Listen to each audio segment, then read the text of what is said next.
Hello everyone, this is Sahana, your social science tutor from Parikshe. ಇವತ್ತು ನಾವು ನಮ್ಮ ಇತಿಹಾಸದಿಂದ third chapter India after independence ನ ಓದಕ್ಕೆ ಹೋಗ್ತಾ ಇದೀವಿ. ಸೊ ನಿಮ್ಮ ಪಾರ್ಟ್ 1 ಟೆಕ್ಸ್ಟ್ ಬುಕ್ ಇಂದ ಕಂಟಿನ್ಯೂಯೇಷನ್ ಆಗಿರೋದ್ರಿಂದ ಇದು ಲೆಸನ್ ನಂಬರ್ 19 ಅಂಡ್ ಇದು ಕೂಡ ಓವರ್ ವ್ಯೂ ಫಸ್ಟ್ ಚಾಪ್ಟರ್ ಹೆಂಗ್ ಮಾಡಿದ್ದೆ, first war of independence chapter ಹೇಗೆ ಮಾಡಿದೆ. ಸೊ ಈ ಚಾಪ್ಟರ್ ಕೂಡ ಹಾಗೆ ಪ್ರತಿಯೊಂದು ಟಾಪಿಕ್ನ ಇನ್ ಡೀಟೇಲ್ ಆಗಿ ಮಾಡ್ತೀನಿ, ಬಟ್ ಒನ್ ಶಾರ್ಟ್ ಅಲ್ಲಿ ಇರುತ್ತೆ ಆಯ್ತಾ. ಸೊ ಹಾಗಾಗಿ ಓವರ್ ವ್ಯೂ ಅಂತ ಕೊಟ್ಟಿರೋದು, ರೈಟ್. ಸೊ ನೀವು ಪ್ರತಿ ಸರಿ ನೋಡ್ದಂಗೆ ಟಾಪಿಕ್ಸ್ ಏನೇನು ಓದ್ತೀವಪ್ಪ ಅಂತಂದ್ರೆ formation of 2 independent countries, divide and rule policy, the problems after independence ಏನೇನು ಬಂತು ಅಂತ, formation of government, integration of provinces. So ಅದು ಯಾವ್ಯಾವ್ದಪ್ಪ ಅಂತಂದ್ರೆ ಜುನಾಗಢ್, ಹೈದರಾಬಾದ್, ಜಮ್ಮು ಅಂಡ್ ಕಾಶ್ಮೀರ್, ಪಾಂಡಿಚೇರಿ, ಗೋವಾ. ಹಾಗೂ linguistic formation of states, Potti Sriramulu, Vishal Andhra, state recognition act 1956, Karnataka 1973 and last ಅಲ್ಲಿ ರೀಕಾಲ್ ಮಾಡ್ತೀನಿ. ನಾನು ಆಲ್ರೆಡಿ ಹೇಳ್ದಂಗೆ ಒನ್ ಶಾಟ್ ಆಗಿದ್ರು ರೀಕಾಲ್ ಇದ್ದೇ ಇರುತ್ತೆ ಅಂಡ್ PYQP. ಸೊ ಟಾಪಿಕ್ಸ್ ನಿಮಗೆ ಜಾಸ್ತಿ ಅನ್ಸ್ಬೋದು ಬಿಕಾಸ್ ನಾವು ಆ ಥರ ಡಿವೈಡ್ ಮಾಡಿದ್ದೀವಿ, ಬಟ್ ಓವರ್ ಆಲ್ ನೋಡೋದಕ್ಕೆ ಚಾಪ್ಟರ್ ಕಮ್ಮಿನೇ ಇದೆ, ಸ್ವಲ್ಪ ಇದೆ ಅಂಡ್ ತುಂಬಾ ಇಂಟ್ರೆಸ್ಟಿಂಗ್ ಚಾಪ್ಟರ್ ಕೂಡ. ಸೊ ಬೇಗ ತಡ ಮಾಡ್ದಿರಾ ಸ್ಟಾರ್ಟ್ ಮಾಡ್ಬಿಡೋಣ. Formation of 2 independent countries. So ಯಾವುದು 2 ಇಂಡಿಪೆಂಡೆಂಟ್ ಕಂಟ್ರೀಸ್ ಅಂತ ಅಂದ್ರೆ ಇಲ್ಲಿ ನಾವು ಮಾತಾಡ್ತಾ ಇರೋದು ಇಂಡಿಯಾ ಹಾಗೂ ಪಾಕಿಸ್ತಾನ್. ಸೊ 2 ಕಂಟ್ರೀಸ್ ಆಗಿ ಡಿವೈಡ್ ಆಗುತ್ತೆ ಇಂಡಿಪೆಂಡೆನ್ಸ್ ಆದ್ಮೇಲೆ ಅಲ್ವಾ. So the declaration of the British government on the 3rd of June 1947 based on the report of Lord Mountbatten formed the basis for the creation of 2 independent countries called India and Pakistan ಆಯ್ತಾ. So ಯಾರ report ಮೇಲೆ ಈ ಒಂದು partition ಆಗುತ್ತೆ ಅಂತಂದ್ರೆ lord Mount baton. So ಇವರು last governor general ಆಗಿರ್ತಾರೆ ಇಂಡಿಯಾಗೆ, ಅರ್ಥ ಆಗ್ತಾ ಇದೆಯಾ. ಸೊ ಇವರ ಒಂದು ರಿಪೋರ್ಟ್ ನ ಇಟ್ಕೊಂಡು ಪಾರ್ಟಿಷನ್ ಆಗುತ್ತೆ ಇಂಡಿಯಾ ಹಾಗೂ ಪಾಕಿಸ್ತಾನ್ಗೆ. ಸೊ ಇಂಡಿಯಾಗೆ August 15th 1947 ಅಲ್ಲಿ ಸಿಗೋವಂಥದ್ದು ಇಂಡಿಪೆಂಡೆನ್ಸ್ ಅನ್ನೋದು, but British government already fix ಆಗಿರುತ್ತೆ. ಸೊ 3rd of June 1947 ಅಲ್ಲೇ ಲೈಕ್ ಈ ತರ ಇಂಡಿಪೆಂಡೆಂಟ್ ಕಂಟ್ರೀಸ್ ಆಗಿ ಮಾಡೋಣ ಅಂತ. ಸೊ ಆಮೇಲೆ ಒಂದು ಸ್ವಲ್ಪ ಪ್ರಾಸೆಸ್ ಆದ್ಮೇಲೆ ನಮ್ಗೆ ಇಂಡಿಪೆಂಡೆನ್ಸ್ ಅನ್ನೋದು ಸಿಗುತ್ತೆ, ಅರ್ಥ ಆಯ್ತಾ. ಸೊ ಫಸ್ಟ್ ಸ್ಟೆಪ್ ಇದು ಫಾರ್ಮೇಶನ್ ಆಫ್ ಇಂಡಿಯಾ ಹಾಗೂ ಪಾಕಿಸ್ತಾನ್, ರೈಟ್. ನೆಕ್ಸ್ಟ್ ಪಾಯಿಂಟ್ ಏನ್ ಓದ್ತೀವಿ, divide and rule policy. Although Indians were not in favor of separate countries for Hindus and Muslims, it became inevitable due to divide and rule policy of the British. So divide and rule policy ಬಗ್ಗೆ ನೀವು already ತಿಳ್ಕೊಂಡಿದ್ದೀರಾ ಹಿಂದಿನ ಒಂದು chapters ಅಲ್ಲಿ. So British ಅವರು ಅದಕ್ಕೆ ಎಷ್ಟು ಪ್ರಾಮುಖ್ಯತೆ ಕೊಟ್ರು ಅಂಡ್ ಧರ್ಮಕ್ಕೆ ಅವ್ರು ಈ ಒಂದು ಸೆನ್ಸಿಟಿವ್ ಆದಂತ ವಿಷಯಕ್ಕೆ ಅವ್ರು ಎಷ್ಟು ಕಾಳಜಿ ವಹಿಸಿದ್ರು ಅಲ್ವಾ. ಸೊ ನಮಗೆ ಇಷ್ಟ ಇರಲಿಲ್ಲ ಬೇರೆ ಕಂಟ್ರೀಸ್ ಆಗಿ ಅಪಾರ್ಟ್ ಆಗ್ಬೇಕು ಅಂತ, ಬಟ್ ಬ್ರಿಟಿಷ್ ಅವರು ಈ ಒಂದು ರೂಲ್ ನ ಮೂಲಕ ಏನ್ ಮಾಡ್ತಾರಪ್ಪ ಅಂತಂದ್ರೆ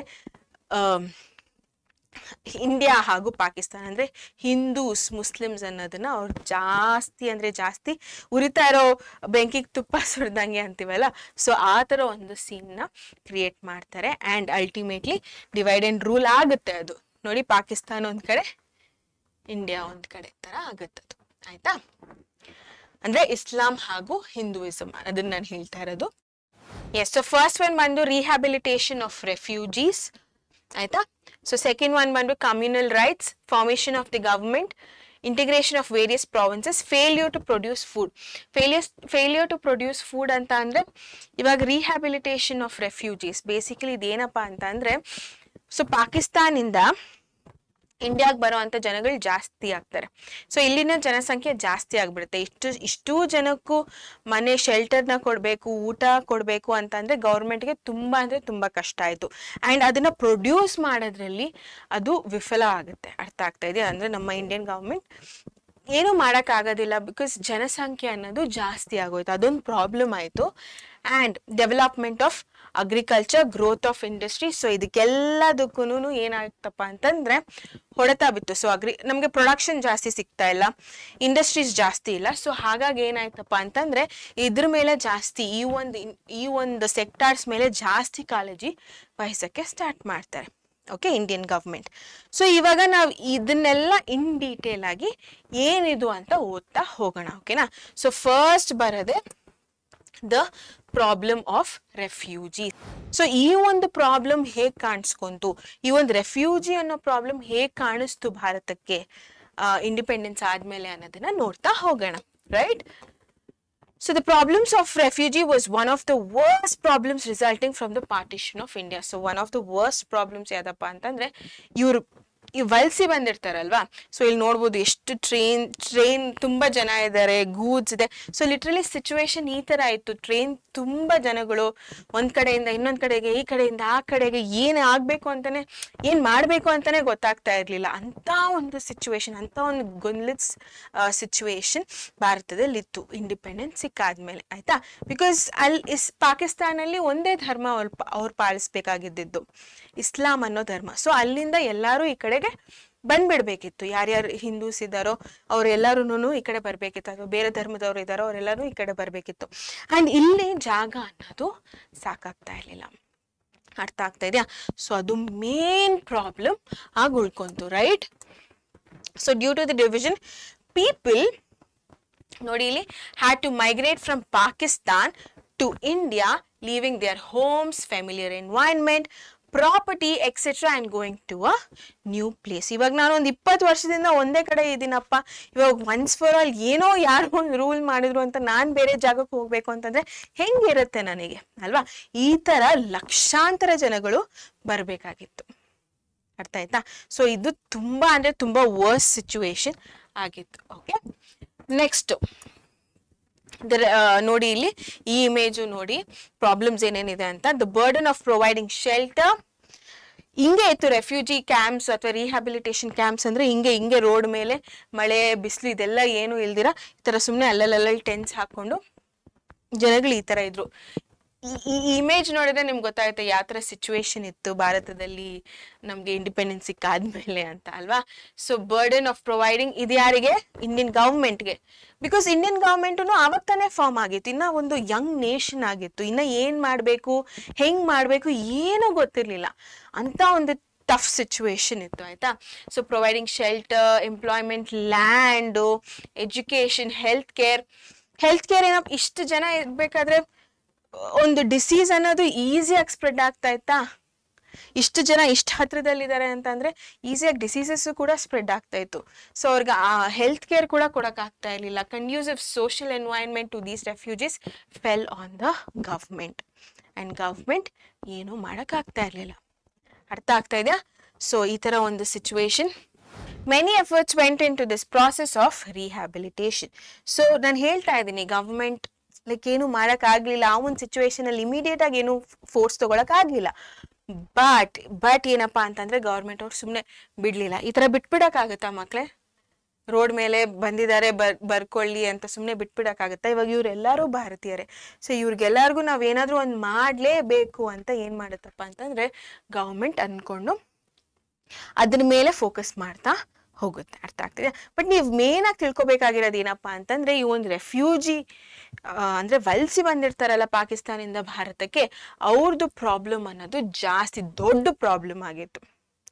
ಏನಂದ್ರೆ ಏನು ಬೇಸಿಕ್ ನೆಸೆಸಿಟೀಸ್ ಕೂಡ ಕೊಡಕ್ ಆಗ್ದಿರೋ ಅಂತ ಸಿಚುವೇಶನ್ ಅಲ್ಲಿ ಎಲ್ಲಾರು ಬಂದ್ಬಿಟ್ರು. ಅರ್ಥ ಆಯ್ತಾ? So that was one of the biggest problems, right? Next problem ಯಾವುದು ಅಂತಂದ್ರೆ ಕಮ್ಯುನಲ್ ರೈಟ್ಸ್, ಅಂದ್ರೆ ಧರ್ಮ, ಆಯ್ತಾ? ಸೊ ಮುಸ್ಲಿಮ್ಸ್ ಹಾಗೂ ಹಿಂದೂಸ್ ಹೇಗೆ ಹೊಡೆದಾಡ್ಕೊಂಡ್ರು ಅನ್ನೋದನ್ನ ನೋಡ್ತಾ ಹೋಗ್ತೀವಿ. So the seeds of hatred between Hindus and Muslims sown by British, ಆಯ್ತಾ? ಸೊ ನಾನು ಆಲ್ರೆಡಿ ಹೇಳಿದೆ.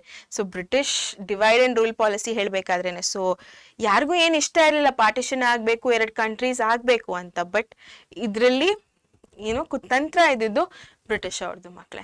So British grew to explosive levels by the division of the country. The links of religious harmony among various religions were very loose and weak. ಆಯ್ತಾ? So ಇದನ್ನ ಅವ್ರು ಏನ್ ಮಾಡಿದ್ರು, British ಅವರು advantage ಆಗಿ ತಗೊಂಡ್ಬಿಟ್ರು. ಆಯ್ತಾ? So hatred grew among those who lived together, leading the untold suffering. Weak ಆಗಿದೆ, ಎಲ್ಲರೂ ಒಟ್ಟಿಗೆನೇ ಇದ್ವಿ ಅಲ್ವಾ. ಸೊ ಈ ತರ ಧರ್ಮದ ಭೇದ ಭಾವ ಯಾವತ್ತೂ ಇರ್ಲಿಲ್ಲ ಭಾರತದಲ್ಲಿ. ಅಂದ್ರೆ ಇದೇ ಧರ್ಮ ಇರಬೇಕು, ಮಿಕ್ಕಿದವರೆಲ್ಲ ಹೋಗ್ಬೇಕು, ಈ ತರದ್ ಏನು ಇರ್ಲಿಲ್ಲ ಮುಂಚೆ ನಾನು. ಸೊ ಎಲ್ಲಾರು ಏನೇ ಆದ್ರೂ ಒಟ್ಟಿಗೆನೆ ಬಾಳ್ತಾ ಇದ್ವಿ. ಬಟ್ ಇವ್ರು ಬಂದ್ಮೇಲೆ ಇವ್ರಿಗೇನ್ ಗೊತ್ತಾ, ಇವ್ರಿಗೇನ್ ಅನ್ನಿಸ್ತಪ್ಪ ಅಂತಂದ್ರೆ, ಓ ಇವರೆಲ್ಲ ಒಗ್ಗಟ್ಟಾಗಿಲ್ಲ, ಇದನ್ನೇ ನಾವು ಅಡ್ವಾಂಟೇಜ್ ಆಗಿ ತಗೋಬಹುದು ಅಂತ ಬ್ರಿಟಿಷ್ ಅವ್ರ ಅಡ್ವಾಂಟೇಜ್ ಆಗಿ ತಗೋತಾರೆ. ಬಟ್ ಹೋಗ್ತಾ ಹೋಗ್ತಾ ಹೋಗ್ತಾ ಅದೇನಾಗತ್ತಪ್ಪ ಅಂತಂದ್ರೆ at the end of the day ಅದು ನಮಗೆ ತೊಂದರೆ ಆಗುತ್ತೆ, 2 ದೇಶ ಆಗಿ ಡಿವೈಡ್ ಆಗುತ್ತೆ. ಆಯ್ತಾ. ಸೊ ಇದು ಯಾರು ಬೀಜ ಹಾಕದ್ ಇದಕ್ಕೆ? ಬ್ರಿಟಿಷ್ ಅವರು. ಆಯ್ತಾ. ಎಸ್, ಸೊ ಬೀಜ ಹಾಕದ್ ಯಾರಿಲ್ಲಿ? ಬ್ರಿಟಿಷ್. ಇದನ್ನ ನೆನ್ಪಿಟ್ಕೊಂಡಿರಿ, right. So bringing these religious conflicts under control by the time of division was a Herculean job for the government. So ಇವಾಗ ನಾನು ಆಲ್ರೆಡಿ ಹೇಳ್ದೆ, ಸೊ ತುಂಬಾ ವೀಕ್ ಆಗಿತ್ತು, ಅಂದ್ರೆ ಒಗ್ಗಟ್ಟು ತುಂಬಾ ಕಮ್ಮಿ ಇತ್ತು ಅಂತ. ಆಯ್ತಾ.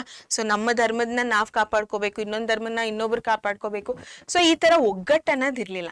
ಸೊ ಇದನ್ನೇ ಅಡ್ವಾಂಟೇಜ್ ಆಗಿ ತಗೊಂಡ್ರು. But at the end of the day ಅದು ಭಾರತೀಯರಿಗೆ ಗೊತ್ತಾಗಿ ಅದೇನಾಯ್ತಪ್ಪ ಅಂತಂದ್ರೆ ನನ್ ಧರ್ಮ ಜಾಸ್ತಿ ಅಂತ ಅವ್ರವರಲ್ಲಿ ಏನಾಯ್ತಪ್ಪ ಅಂತಂದ್ರೆ ಒಂದು ಫೀಲಿಂಗ್ ಶುರು ಆಯ್ತು, ನಾನೇ ಗ್ರೇಟು ಅಂತ. ಸೊ ಇಂಥ ಒಂದು ಫೀಲಿಂಗ್ ಶುರು ಆದ್ಮೇಲೆ ಈ ತರದನ್ನ ಇಷ್ಟು ಬಿಸಿ ಹಚ್ಚಿದ್ಮೇಲೆ ಬ್ರಿಟಿಷ್ ಅವರು ಸುಮ್ಮನೆ ಹೋಗ್ಬಿಟ್ರು ಮಕ್ಳೆ. ಬಟ್ ಪ್ರಾಬ್ಲಮ್ ಆಗಿದೆ ಯಾರಿಗೆ? ಗವರ್ಮೆಂಟ್ಗೆ. ಸೊ ಎಷ್ಟು ರೊಚ್ಚಿಗೆದಿದ್ದಾರೆ, ಎಷ್ಟು ಧರ್ಮ ಅಂತ ಮಾತಾಡ್ತಾ ಇದಾರೆ, ಹೆಂಗಪ್ಪ ನಾವು ಇವ್ರನ್ನ ಕೂಲ್ ಮಾಡೋದು ಅಂತ ಕಷ್ಟ ಅನುಭವಿಸಿದ್ದು ಗವರ್ಮೆಂಟ್, ಇಂಡಿಯನ್ ಗವರ್ಮೆಂಟ್. ಆಯ್ತಾ. So Mahatma Gandhiji strived hard to control the communal conflicts leading to the destruction of national unity.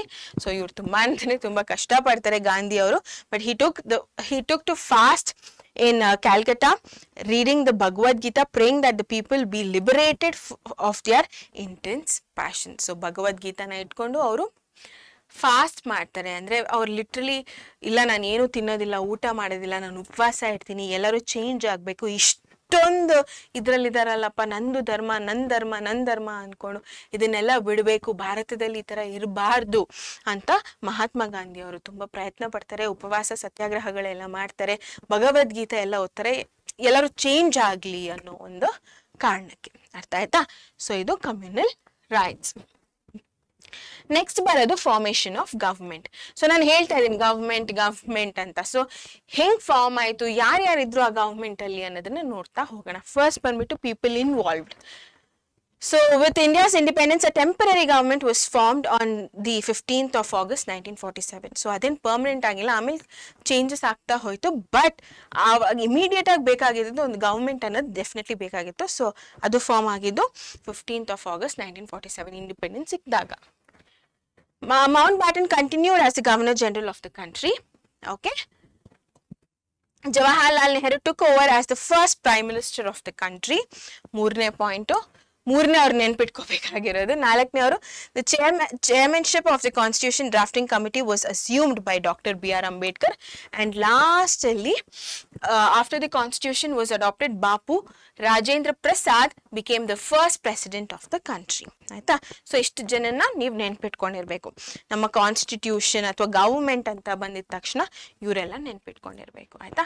So ನಾವು ಫಸ್ಟ್ ಮೌಂಟ್ ಬ್ಯಾಟನ್ ಯಾಕೆ ನೆನ್ಪಿಟ್ಕೊಂಡಿರ್ಬೇಕು? ಬಿಕಾಸ್ ಇವರು ಲಾಸ್ಟ್ ಗವರ್ನರ್ ಜನರಲ್ ಆಗಿರ್ತಾರೆ ಇಂಡಿಯಾಗೆ. ಅಂಡ್ ಟೆಂಪರರಿ ಗವರ್ಮೆಂಟ್ ಯಾವಾಗ form ಆಗೋದು? 15th of August 1947 ಅಲ್ಲಿ. ಆಮೇಲೆ ಫಸ್ಟ್ ಪ್ರೈಮ್ ಮಿನಿಸ್ಟರ್ ಆಗೋ ಜವಾಹರ್ಲಾಲ್ ನೆಹರು ಅವರು. ಸೊ ಇದು ನೀವು ಚಿಕ್ಕ ವಯಸ್ಸಲ್ಲೆಲ್ಲ ಜನರಲ್ ನಾಲೆಜ್ಗೆ ಓದಿರುವಂಥ ಕ್ವೆಶನ್ಸು. ಆಯ್ತಾ, question and answers. And B.R. Ambedkar ಅವರು ಚೇರ್ಮನ್ ಆಗಿರ್ತಾರೆ ಕಾನ್ಸ್ಟಿಟ್ಯೂಷನ್ ಬರೆಯೋದ್ರಲ್ಲಿ, ಸಂವಿಧಾನ ಅಂತ ಹೇಳ್ತೀವಿ. ಆ್ಯಂಡ್ ಫಸ್ಟ್ ಪ್ರೆಸಿಡೆಂಟ್ ಆಗೋದು ರಾಜೇಂದ್ರ ಪ್ರಸಾದ್ ಅವರು. ಆಯ್ತಾ. ಸೊ ಈ ಹೆಸರುಗಳೆಲ್ಲ ನೀವು ನೆನ್ಪಿಟ್ಕೊಂಡಿರ್ಬೇಕು. ನೆಕ್ಸ್ಟ್ ಬರೋದು political ideologies.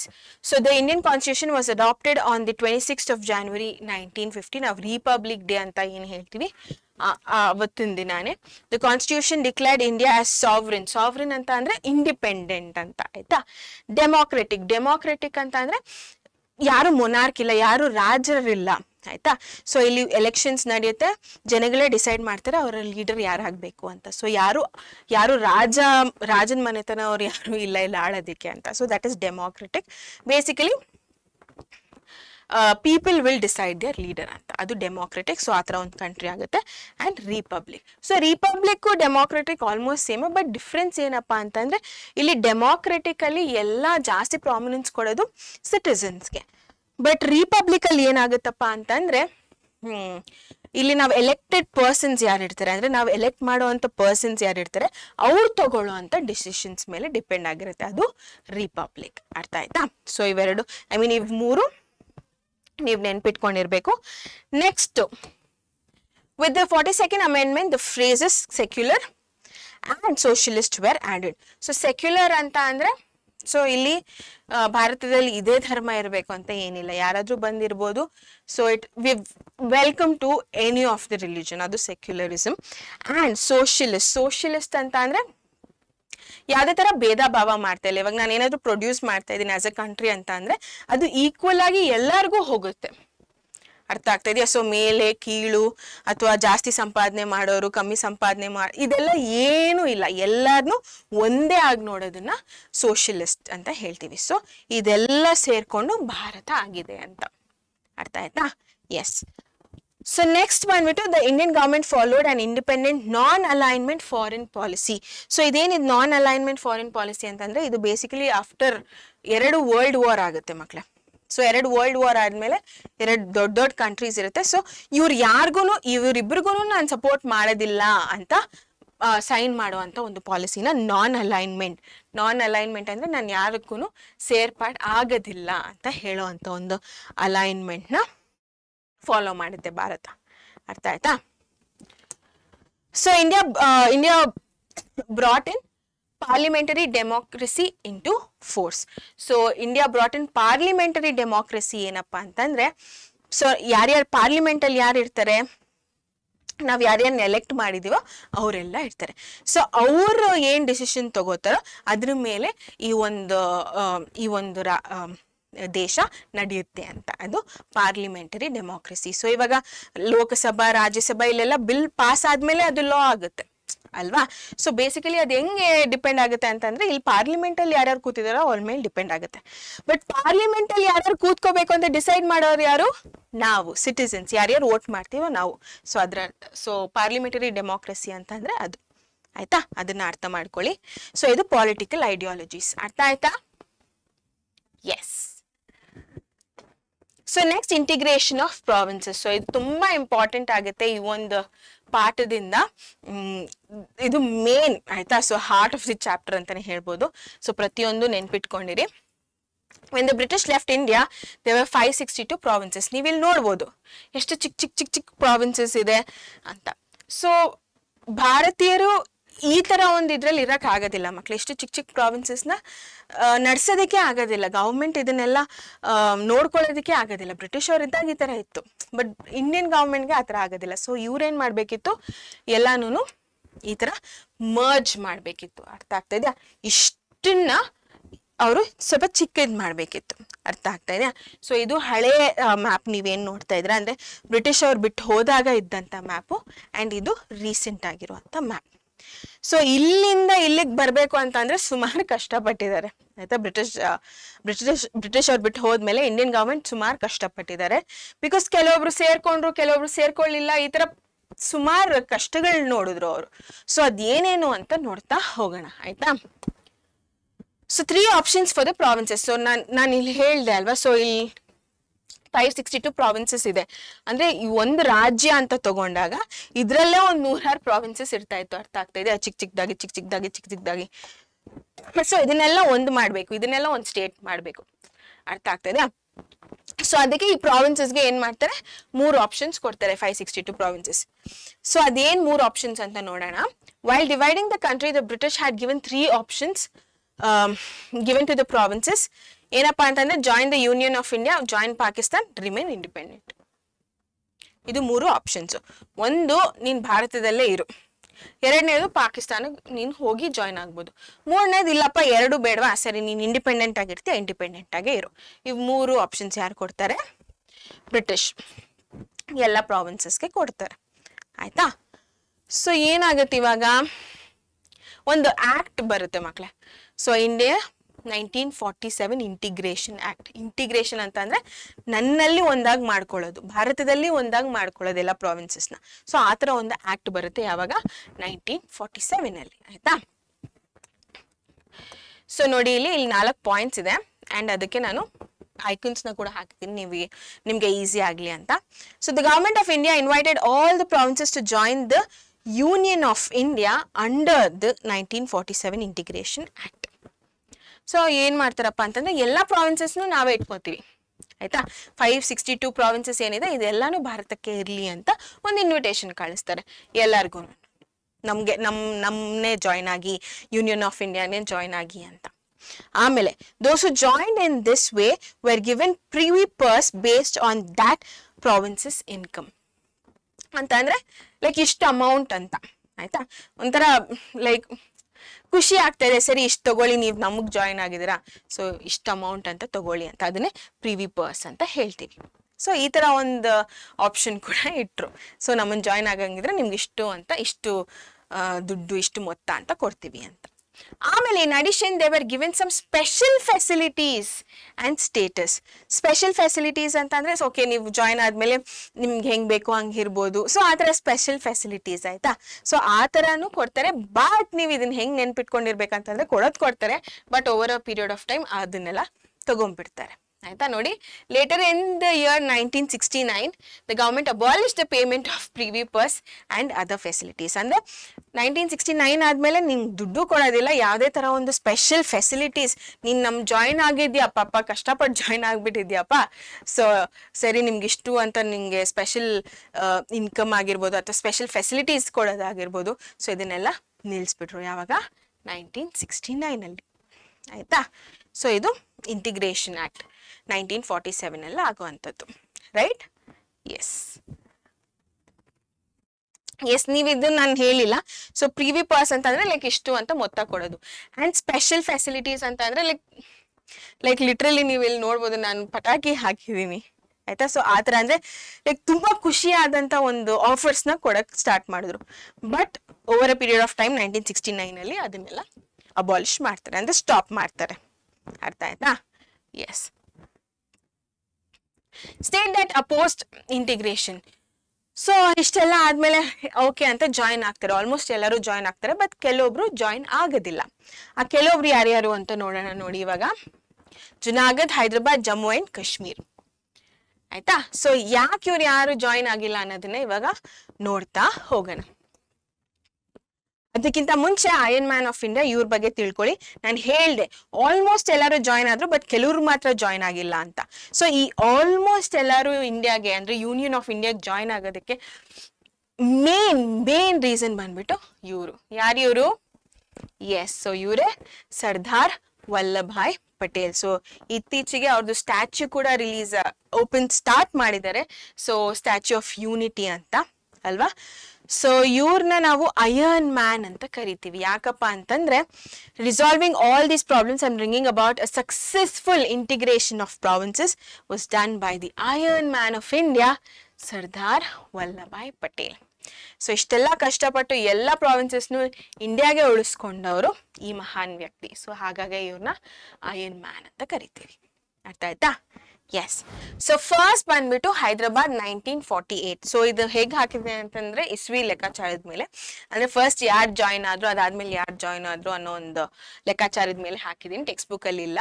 ಸೊ ಈ ಆರ್ಡರ್ನ ನೀವು ಫಾಲೋ ಮಾಡಿದ್ರೆ ಈಸಿ ಆಗುತ್ತೆ ನಿಮ್ಗೆ ಡೇಟ್ಸ್ ನೆನ್ಪಿಟ್ಕೊಳ್ಳೋದಕ್ಕೆ. ಸೊ ಹೈದರಾಬಾದ್ ಬಂದ್ಬಿಟ್ಟು 1948. ಸೊ ಈ ಮ್ಯಾಪ್ ಅಲ್ಲಿ ಎಲ್ಲಿ ಹೈದರಾಬಾದ್ ಇದೆ ಇಲ್ಲಿ ನೋಡ್ಬೋದು ನೀವು. ಸೊ ಇಲ್ಲಿ ಮಧ್ಯದಲ್ಲಿ ನಿಮ್ಗೆ ಹೈದರಾಬಾದ್ ಕಾಣಿಸುತ್ತೆ. ಸೊ ಇವಾಗಿನ ಹೈದರಾಬಾದ್ ಡಿಫ್ರೆಂಟ್ ಇದೆ. ಸೊ ಇದು ಆವಾಗಿನ ಹೈದರಾಬಾದ್ ನಾನು ಮಾತಾಡ್ತಾ ಇರೋದು. ಸೊ ಇಷ್ಟು ರೀಜನ್ ಹೈದರಾಬಾದ್ ಅನ್ನೋ ರೀಜನ್. ಸೊ ಇವ್ರಿಗೆ ಏನಾಯ್ತು, ಯಾಕೆ ಇವರು ಒಪ್ಲಿಲ್ಲ ಇಂಡಿಯನ್ ಯೂನಿಯನ್ಗೆ ಜಾಯಿನ್ ಆಗೋದಕ್ಕೆ ಅಂತ ಇವಾಗ ನೋಡ್ತಾ ಹೋಗೋಣ. So Hyderabad was under the Nizam's rule. So ಇಷ್ಟು ಜಾಗ ನೀವೇನ್ ನಾನು ಹೈಲೈಟ್ ಮಾಡಿ ತೋರಿಸ್ದೆ, ಝೂಮ್ ಮಾಡಿ ತೋರಿಸ್ದೆ, ಇದು ನಿಜಾಮರ ಕೆಳಗಡೆ ಇರುತ್ತೆ. ಆಯ್ತಾ. So Nizam refuse to join the union of India to remain independent. So ಇವ್ರೇನ್ ಮಾಡ್ತಾರೆ, ಇಲ್ಲ ನನ್ನ ರಾಜ್ಯ ಇದು, ನಾನು ಸಪ್ರೇಟ್ ಆಗಿ ಇರ್ತೀನಿ, ನಂಗೆ ಯಾವ ಗೌರ್ಮೆಂಟು ನನ್ನನ್ನು ಆಳೋ ಅವಶ್ಯಕತೆ ಇಲ್ಲ, ನಾನು ಸಪ್ರೇಟ್ ಆಗಿರ್ತೀನಿ, ನನ್ನ ಒಂದು ಸ್ಥಳ ಈ ಒಂದು ಹೈದರಾಬಾದ್ನ ನಾನು ನೋಡ್ಕೋತೀನಿ ಅನ್ನೋ ಒಂದು ಲೆಕ್ಕಾಚಾರದ ಮೇಲೆ ಇವ್ರು ನಿಜಾಮ್ ಏನು ಹೇಳ್ತಾರೆ, ಇಲ್ಲ ನಾನು ಯೂನಿಯನ್ ಆಫ್ ಇಂಡಿಯಾಗೆ ಜಾಯಿನ್ ಆಗೋದಿಲ್ಲ ಅಂತ ಹೇಳ್ತಾರೆ. ಆಯ್ತಾ. So simultaneously, an armed struggle of the farmers of Telangana under the leadership of communists was underway. So ಏನಿದು armed struggle of farmers of Telangana ಅಂದ್ರೆ ಬೇಸಿಕಲಿ ಈ ಒಂದು ರೀಜನ್ ಅಲ್ಲಿ ರೈತರು ತುಂಬಾನೇ ಕಷ್ಟಪಟ್ಟಿರ್ತಾರೆ. ಸೊ ಅವ್ರ ವೆಪನ್ಸ್ಗೋಸ್ಕರ ಇದಕ್ಕೆಲ್ಲದಕ್ಕೂನು. ಸೊ ಆ ಒಂದು ಸ್ಟ್ರಗಲ್ ಕೂಡ ನಡೀತಾ ಇರುತ್ತೆ. ಅರ್ಥ ಆಗ್ತಾ ಇದೆಯಾ. ಸೊ ನೆಕ್ಸ್ಟ್ ಏನಾಗತ್ತಪ್ಪ ಅಂತಂದ್ರೆ, there was a severe hatred against Razakar, the cruel army of the Nizam. So ಈ ಆರ್ಮಿ, ಅವರ ನಿಜಾಮ್ ಆರ್ಮಿಯ ಹೆಸರು ಏನ್ ಅಂದ್ರೆ ರಜಾಕರ್ ಅಂತ. ಸೊ ಈ ಒಂದು ಆರ್ಮಿ ಮೇಲೇನು ಅಲ್ಲಿದ್ದಂಥ ಜನಗಳಿಗೆ ಅಂದ್ರೆ ಹೈದರಾಬಾದ್ ಸಿಟಿಸನ್ಸ್ಗೆ ತುಂಬಾ ಕಷ್ಟ ಆಗ್ತಾ ಇರುತ್ತೆ ಅಂಡ್ ಗೊಂದಲಗಳು ಸ್ಟಾರ್ಟ್ ಆಗುತ್ತೆ. ಅವ್ರನ್ನ ಯಾರು ನಮ್ಮದು ಇಲ್ಲ ಅಂದ್ರೆ ಇಷ್ಟನೂ ಪಡ್ತಾ ಇರ್ಲಿಲ್ಲ. ಆಯ್ತಾ. ಅಂತ ಒಂದು ಸಿಚುವೇಶನ್. ಬರೀ ನಿಜಾಮಗ್ ಮಾತ್ರ ಏನಾಗಿತ್ತಪ್ಪ ಅಂತಂದ್ರೆ, ಇಲ್ಲ ನಾನು ಜಾಯಿನ್ ಆಗೋದಿಲ್ಲ ಭಾರತಕ್ಕೆ ಅನ್ನೋ ಒಂದು ಲೆಕ್ಕಾಚಾರದಲ್ಲಿ ಇದ್ರು. ಆಮೇಲೆ the Indian government sent an army and defeated the Nizam. So Indian government ಏನ್ ಮಾಡ್ತಾರಪ್ಪ ಅಂತಂದ್ರೆ, ಇಲ್ಲಿನ ಸಿಟಿಸನ್ಸ್ ಇಷ್ಟೆಲ್ಲ ಕಷ್ಟ ಪಡ್ತಾ ಇದಾರ, ಸೊ ನಾವು ಸುಮ್ಮನೆ ಬಿಡಬಾರ್ದು ಅಂತ ಆರ್ಮಿನ ಕಳಿಸಿ ನಿಜಾಮ್ನ ಸೋಲಿಸ್ತಾರೆ. ಆಯ್ತಾ. Paving the way for the merge of Hyderabad with the union of India in 1948. ಅರ್ಥ ಆಯ್ತಾ. ಸೊ ನಿಜಾಮನ್ನ ಸೋಲಿಸಿದ್ಮೇಲೆ ಇನ್ನು ಅಲ್ಲಿದ್ದಂಥ ಸಿಟಿಸನ್ಸ್ ಎಲ್ಲರೂ ಖುಷಿಯಾಗಿ ಇಂಡಿಯಾಗೆ ಸೇರ್ಕೋತೀವಿ ನಾವು ಅಂತ ಹೇಳ್ತಾರೆ. ಸೊ ಆಬ್ವಿಯಸ್ಲಿ ಹೈದರಾಬಾದ್ ಅನ್ನೋದು ಇಂಡಿಯಾಗೆ ಬರುತ್ತೆ. ಇವಾಗ ಇಂಡಿಯಾ ಯೂನಿಯನ್ ಆಫ್ ಇಂಡಿಯಾಗೆ ಜಾಯಿನ್ ಆಗುತ್ತೆ. ಆ್ಯಂಡ್ ನೀವು ಜಾಗ್ರಫಿಕಲಿ ನೋಡಿದ್ರು ಕೂಡ ಇದು ಒಂದು ಸಪ್ರೇಟ್ ದೇಶ ಆಗಿರೋದಕ್ಕೆ ಆಗ್ತಾ ಇರಲಿಲ್ಲ. ಬಿಕಾಸ್ ಇದೆಲ್ಲ ಭಾರತ ಆ್ಯಂಡ್ ಇಲ್ಲಿ ಕೆಳಗಡೆನೂ ಭಾರತ ಅಲ್ವಾ. ಸೊ ಜಾಗ್ರಫಿಕಲಿ ಕೂಡ ಇದು ಪಾಸಿಬಲ್ ಇಲ್ಲ ಅಂತ ಇಂಡಿಯನ್ ಗವರ್ಮೆಂಟ್ ಇದು ನಮಗೆ ಸೇರಬೇಕು, ಇದು ನಮ್ಮ ಒಂದು ಯೂನಿಯನ್ಗೆ ಸೇರಬೇಕು ಅಂತ ಫೈಟ್ ಮಾಡುತ್ತೆ. ಆಯ್ತಾ. ಎಸ್. ಸೊ ನೆಕ್ಸ್ಟ್ ಬಂದ್ಬಿಟ್ಟು ಜುನಾಗಢ್. ಸೊ ಜುನಾಗಢ್ ನೀವಿಲ್ಲಿ ನೋಡ್ಬೋದು. ಸೊ ಗುಜರಾತ್. ಆಯ್ತಾ. ಸೊ ಈ ಒಂದು ಸಮೀಪಕ್ಕೆ ಈ ಒಂದು ಆರ್ಕ್ ಇದೆ ಅಲ್ಲ, ಇದನ್ನ ನೆನ್ಪಿಟ್ಕೊಂಡಿರಿ. ಸೊ ಇಲ್ಲಿ ಜುನಾಗಢ್ ಪ್ರದೇಶ ಬರುತ್ತೆ. ಆಯ್ತಾ. Yeah. So the king of Junagadh wanted to merge his province with Pakistan. And ಇದು ಸ್ವಲ್ಪ ಜಾಗ್ರಫಿಕಲಿ ನೋಡಿದ್ರು ಕೂಡ ಪಾಕಿಸ್ತಾನ್ಗೆ ಸ್ವಲ್ಪ ಹತ್ರಕ್ಕೆ ಇದೆ. ಸೊ ಇಲ್ಲಿದ್ದಂಥ ರಾಜನ್ಗೆ ಏನಪ್ಪಾ ಅಂತಂದ್ರೆ, ನಾನು ಪಾಕಿಸ್ತಾನಕ್ಕೆ ಜಾಯಿನ್ ಮಾಡ್ಕೋತೀನಿ, ಇಂಡಿಯಾಗ್ ಬೇಡ ಅಂತ ಅನ್ಕೊಂತಾರೆ ಜುನಾಗಢ್ ಕಿಂಗ್. ಆಯ್ತಾ. ಸೊ ಬಟ್ ಏನಾಗತ್ತಪ್ಪ ಅಂತಂದ್ರೆ, people came on to the streets against the king. ಅವ್ರಿಗೆ ಇಷ್ಟ ಇರಲಿಲ್ಲ ಪಾಕಿಸ್ತಾನಕ್ಕೆ ಜಾಯಿನ್ ಆಗೋದಕ್ಕೆ. And unable to face the people, the king fled the kingdom. ಎಲ್ಲಿಗೆ ಹೋಗ್ತಾರೆ, ಕಿಂಗ್ ಓಡ್ಕೊಂಡು ಪಾಕಿಸ್ತಾನ್ಗೆ ಹೋಗ್ತಾನೆ. ಬಿಕಾಸ್ ಎಲ್ಲಾರು ರಾಜನ್ ವಿರುದ್ಧ ನಿಂತಾಗ ಅವನಿಗೆ ಆಗೋದಿಲ್ಲ ಡಿಫೀಟ್ ಮಾಡೋದಕ್ಕೆ ಅಥವಾ ರಿವೋಲ್ಟ್ ಮಾಡೋದಕ್ಕೆ, ಪಾಕಿಸ್ತಾನ್ಗೆ ಹೋಗ್ತಾನೆ. ಆಯ್ತಾ. So the diwan of the province requested the Indian government to establish peace in Junagadh. ಆಯ್ತಾ. And an army was sent. So ಇಷ್ಟೆಲ್ಲ ಗೊಂದಲ ಸಿಚುವೇಶನ್ಸ್ ಇದೆ, ದಯವಿಟ್ಟು ನಮ್ಮ ಒಂದು ಪ್ರದೇಶಕ್ಕೆ ಬನ್ನಿ, ಜುನಾಗಢ್ಗೆ ಬನ್ನಿ, ಸ್ವಲ್ಪ ಎಲ್ಲಾನು ಆರಾಮ್ ಮಾಡಿಸಿ ಅಂದಾಗ ಸೊ ಇಂಡಿಯನ್ ಆರ್ಮಿನ ಕಳಿಸ್ತಾರೆ. ಆಯ್ತಾ. ಎಲ್ಲಾನು ಸುಧಾರಿಸೋದಕ್ಕೆ ಆ್ಯಂಡ್ ಜುನಾಗಢ್ನ ಮರ್ಜ್ ಮಾಡ್ಕೊಳ್ಳೋದಕ್ಕೆ. ಆಯ್ತಾ. ಇಂಡಿಯಾಗೆ. So Junagadh was merged with India in 1949. So Hyderabad 1948 and Junagadh 1949. ಓಕೆನಾ. ಸೊ ಇದು ಜುನಾಗಢ್ ಸ್ಟೋರಿ. ನೆಕ್ಸ್ಟ್ ಬಂದ್ಬಿಟ್ಟು ಜಮ್ಮು ಅಂಡ್ ಕಾಶ್ಮೀರ್. ಸೊ ಇದು ಸ್ವಲ್ಪ ಯುನೀಕ್ ಸ್ಟೋರಿ. ಆಯ್ತಾ. ಕಂಪೇರ್ ಟು ಜುನಾಗಢ್ ಆಗಿರ್ಬೋದು ಅಥವಾ ಹೈದರಾಬಾದ್ ಆಗಿರ್ಬೋದು, ಇದು ಸ್ವಲ್ಪ ಯುನೀಕ್ ಸ್ಟೋರಿ. ಹೇಗೆ ಯುನೀಕ್ ಅಂತ ನೋಡ್ತಾ ಹೋಗೋಣ. ಕಿಂಗ್ ಹರಿ ಸಿಂಗ್, ಇವರೇ ಕಿಂಗ್ ಹರಿ ಸಿಂಗು, ತುಂಬಾ famous, of Jammu and Kashmir which is located between India and Pakistan, wanted to be independent. And ಇದು ಜಾಗ್ರಫಿಕಲಿ ಪಾಸಿಬಲ್ ಕೂಡ, ಬಿಕಾಸ್ ನಡುವೆ ಇದೆ. So India, Jammu and Kashmir, ಆಯ್ತಾ, ಮೇಲೆ ಟಾಪ್ ಅದು, ಅದಾದ್ಮೇಲೆ ಪಾಕಿಸ್ತಾನ್. ಸೊ ಜಾಗ್ರಫಿಕಲಿನೂ ಕೂಡ ಅದು ಇಂಡಿಪೆಂಡೆಂಟ್ ಆಗಿರ್ಬೋದು. ಆಯ್ತಾ. ಆ ಥರ ಇವಾಗ ಹೈದರಾಬಾದ್ ಥರ ಪ್ರಾಬ್ಲಮ್ ಏನು ಆಗ್ತಾ ಇರಲಿಲ್ಲ. ಆಯ್ತಾ. ಸೊ ಅದು ಇಂಡಿಪೆಂಡೆಂಟ್ ಆಗಿರಬೇಕು ಅಂತ ಅನ್ಕೊಳ್ಳುತ್ತೆ. Fearing a merger of Kashmir with India, Pakistan incited the tribals of Jammu and Kashmir Valley. So ಇವ್ರೇನ್ ಮಾಡ್ತಾರೆ, ಸೊ ಪಾಕಿಸ್ತಾನ ಅವರು ಇನ್ ಕಾಶ್ಮೀರ ಅವ್ರು ಭಾರತಕ್ಕೆ ಸೇರ್ಪಡೆ ಆಗ್ಬಿಡ್ತಾರೆ, ನಮಗಿರೋದಿಲ್ಲ, ನಮಗ್ ಸಿಗೋದಿಲ್ಲ ಅಂತ ಅವರು ಏನ್ ಮಾಡ್ತಾರೆ, ಅಲ್ಲಿಂದ ಶುರು ಮಾಡ್ಕೋತಾರೆ. ಆಯ್ತಾ, ಇಲ್ಲ ಜಮ್ಮು ಅಂಡ್ ಕಾಶ್ಮೀರ್ ನಮಗೆ ಬೇಕು ಅಂತ ಅವ್ರು ಶುರು ಮಾಡ್ಕೋತಾರೆ. ಆಯ್ತಾ, ಎಸ್. ಸೊ ದ ನ್ಯಾಷನಲ್ ಇಲ್ಲಿ ನೋಡ್ಬೋದು ನೀವು. ಓಕೆ, ಸೊ ಕಾಶ್ಮೀರ್ ಅನ್ನೋದು ಟಾಪ್ ಅಲ್ಲಿ ಇರುತ್ತೆ, ಜಮ್ಮು ಅಂಡ್ ಕಾಶ್ಮೀರ್. ಆಯ್ತಾ, ಸೊ ಇಲ್ಲಿಂದ ಕೆಳಗಡೆ ಭಾರತ ಅಂಡ್ ಈ ಕಡೆಗೆ ಇಷ್ಟು ಪಾಕಿಸ್ತಾನ್. ಆಯ್ತಾ, ಸೊ ಜಾಗ್ರಫಿಕಲಿ ಕೂಡ this is possible to be a single state ಆಗಿರ್ಬೋದು ಅಥವಾ ಕಂಟ್ರಿ. ಆಯ್ತಾ, ಬಟ್ ಆಕ್ಚುಲಿ ಏನಾಗುತ್ತಪ್ಪ ಅಂತಂದ್ರೆ ಪಾಕಿಸ್ತಾನ ನಮಗ್ ಬೇಕು ಅಂತ ಅಂಡ್ ಇಂಡಿಯಾ ಇದು ನಮಗ್ ಆಕ್ಚುಲಿ ಸೇರ್ಬೇಕು ಅಂತ. ಸೊ ಈ ತರ ಗೊಂದಲಗಳು ಜಾಸ್ತಿ ಆಗುತ್ತೆ. The national conference of Sheikh Abdullah, so ಇವ್ರು ಬಂದ್ಬಿಟ್ಟು ಅಲ್ಲಿ ಪಾಲಿಟಿಕಲಿ ತುಂಬಾ ಸ್ಟ್ರಾಂಗ್ ಆಗಿದ್ದಂತ ಒಬ್ಬ ವ್ಯಕ್ತಿ. ಯಾರು? ಶೇಖ್ ಅಬ್ದುಲ್ಲಾ, ಕಾಶ್ಮೀರ್ ಅಲ್ಲಿ. ಆಯ್ತಾ, so which fought for the freedom of Kashmir finally decided to merge with India. So ಇವ್ರು ಇಲ್ಲಿ ಎಂತ ಫೋರ್ಸ್ ಇಲ್ಲ ಮಕ್ಳು, ಇಲ್ಲಿ ನೋಡಿ, ಇಲ್ಲಿ ಸೊ ಡೈರೆಕ್ಟ್ ಆಗಿ ಅವ್ರಿಗೆ ಅನ್ಸುತ್ತೆ, ಇಲ್ಲ ನಾನು ಭಾರತಕ್ಕೆ ನಾನು ಜಾಯಿನ್ ಆಗ್ಬೇಕು, ಪಾಕಿಸ್ತಾನ್ಗಲ್ಲ ಅಂತ. ಯಾಕೆ ಅಂತಂದ್ರೆ as a democratic republic constitution was better than merging with Pakistan which had a religious constitution. ಅರ್ಥ ಆಯ್ತಾ? ಸೊ ಪಾಕಿಸ್ತಾನಲ್ಲಿ ಒಂದೇ ಧರ್ಮ ಪಾಲಿಸ್ಬೇಕಿತ್ತು, ಅದು ಇಸ್ಲಾಂ. ಅಂಡ್ ಭಾರತಕ್ಕೆ ಬಂದಾಗ it was democratic secular country. ಆಯ್ತಾ, ಸೊ ಇಲ್ಲಿ ಯಾರಾದ್ರೂ ಇರ್ಬೋದಿತ್ತು, ಹೆಂಗಾದ್ರೂ ಇರ್ಬೋದಿತ್ತು. It was a democratic country. ನಿನ್ನ ಒಂದು ಲೀಡರ್ನ ನೀನೇ ಸೆಲೆಕ್ಟ್ ಮಾಡ್ಕೋಬಹುದಿತ್ತು. ಸೊ ಇಂಥ ಒಂದು ಕಂಟ್ರಿಯಲ್ಲಿ ಇರೋದು ಬೆಟರ್ ಅಂತ ಅನ್ಸಿ, ಸೊ ಅವರೇ ಡಿಸೈಡ್ ಆಗೋದೇನಪ್ಪಾ ಅಂತಂದ್ರೆ ನಾನು ಭಾರತಕ್ಕೆ ಮರ್ಜ್ ಆಗ್ತೀನಿ ಅಂತ. ಅರ್ಥ ಆಯ್ತಾ? ಎಸ್. ಆಮೇಲೆ ನೋಡಿ, pressurise by such forceful circumstances king Hari Singh requested help from the Indian government. Because ಇಲ್ಲಿ ಪಾಕಿಸ್ತಾನ ಅವ್ರು ಏನ್ ಮಾಡ್ತಾರಪ್ಪ ಅಂತಂದ್ರೆ, ಇಲ್ಲ ನೀವ್ ನಮ್ಗೆ ಸೇರ್ಕೋಬೇಕಾಗಿರೋದು ಅಂತ ಸ್ಟಾರ್ಟ್ ಮಾಡ್ತಾರೆ. ಅಂಡ್ ಅವ್ರ ಟ್ರೈಬಲ್ಸ್ ನಾನು ಹೇಳಿದ್ನಲ್ಲ, ಅವ್ರನ್ನೆಲ್ಲಾನು ಕಳಿಸ್ತಾರೆ. ಸ್ವಲ್ಪ ಏನಾಯ್ತಪ್ಪ ಅಂತಂದ್ರೆ ಪ್ರೆಷರೈಸ್ ಸಿಚುವೇಶನ್ಸ್ ಆಯ್ತು, ತುಂಬಾ ಒತ್ತಡಕ್ಕೆ ಗುರಿ ಆದ್ರು ಅವರು. ಸೊ ಹಾಗಾಗಿ ಹೆಲ್ಪ್ ಕೇಳ್ತಾರೆ ಇಂಡಿಯನ್ ಗವರ್ಮೆಂಟ್ ಇಂದ. ಸೊ ಇಷ್ಟೆಲ್ಲ ಸಿಚುವೇಶನ್ಸ್ ಆಗ್ತಾ ಇದೆ ಅಂತ ಹರಿ ಸಿಂಗ್ ಅವರು. ಆಯ್ತಾ, so after the Pakistani attempt failed, Jammu and Kashmir merged with India with certain conditions, but still one part of Kashmir remained with Pakistan. So idu almost 1/3 of portion ಏನide adu Pakistan ಕಡೆಗೇನೆ ಉಳ್ಕೊಂಡಿದೆ. So ಅವರ tribals ಎಲ್ಲ ಕಳ್ಸಿರೋದು ಈ ಒಂದು ಪ್ರಯತ್ನಗಳೆಲ್ಲ fail ಆಗುತ್ತೆ. ಅಂಡ್ ಕಾಶ್ಮೀರ್ ಮರ್ಜ್ ಆಗುತ್ತೆ ವಿತ್ ಸರ್ಟನ್ ಕಂಡೀಷನ್ಸ್ ಏನಪ್ಪಾ ಅಂತಂದ್ರೆ, ಓಕೆ ನೀವು ಸೇರ್ಕೋಬಹುದು, ನಿಮ್ದೇ ಒಂದು ಇಂಡಿಪೆಂಡೆಂಟ್ ಆದಂತ ಲೆಕ್ಕಾಚಾರದಲ್ಲಿ ನೀವು ಇರ್ಬೋದು, ಪರವಾಗಿಲ್ಲ ಅಂತ ಆ ಒಂದು ಕಂಡೀಷನ್ಸ್ ಮೇಲೆ ಇಂಡಿಯಾಗೆ ಜಾಯಿನ್ ಆಗ್ತಾರೆ. But still one of the portion ಅಂದ್ರೆ almost 1/3 of the portion of Kashmir Pakistan ಜೊತೆ ಇದೆ ಇವಾಗ. ಓಕೆನಾ? So the Indian government complaint to the UNO ಅಂದ್ರೆ united nation organisation about this.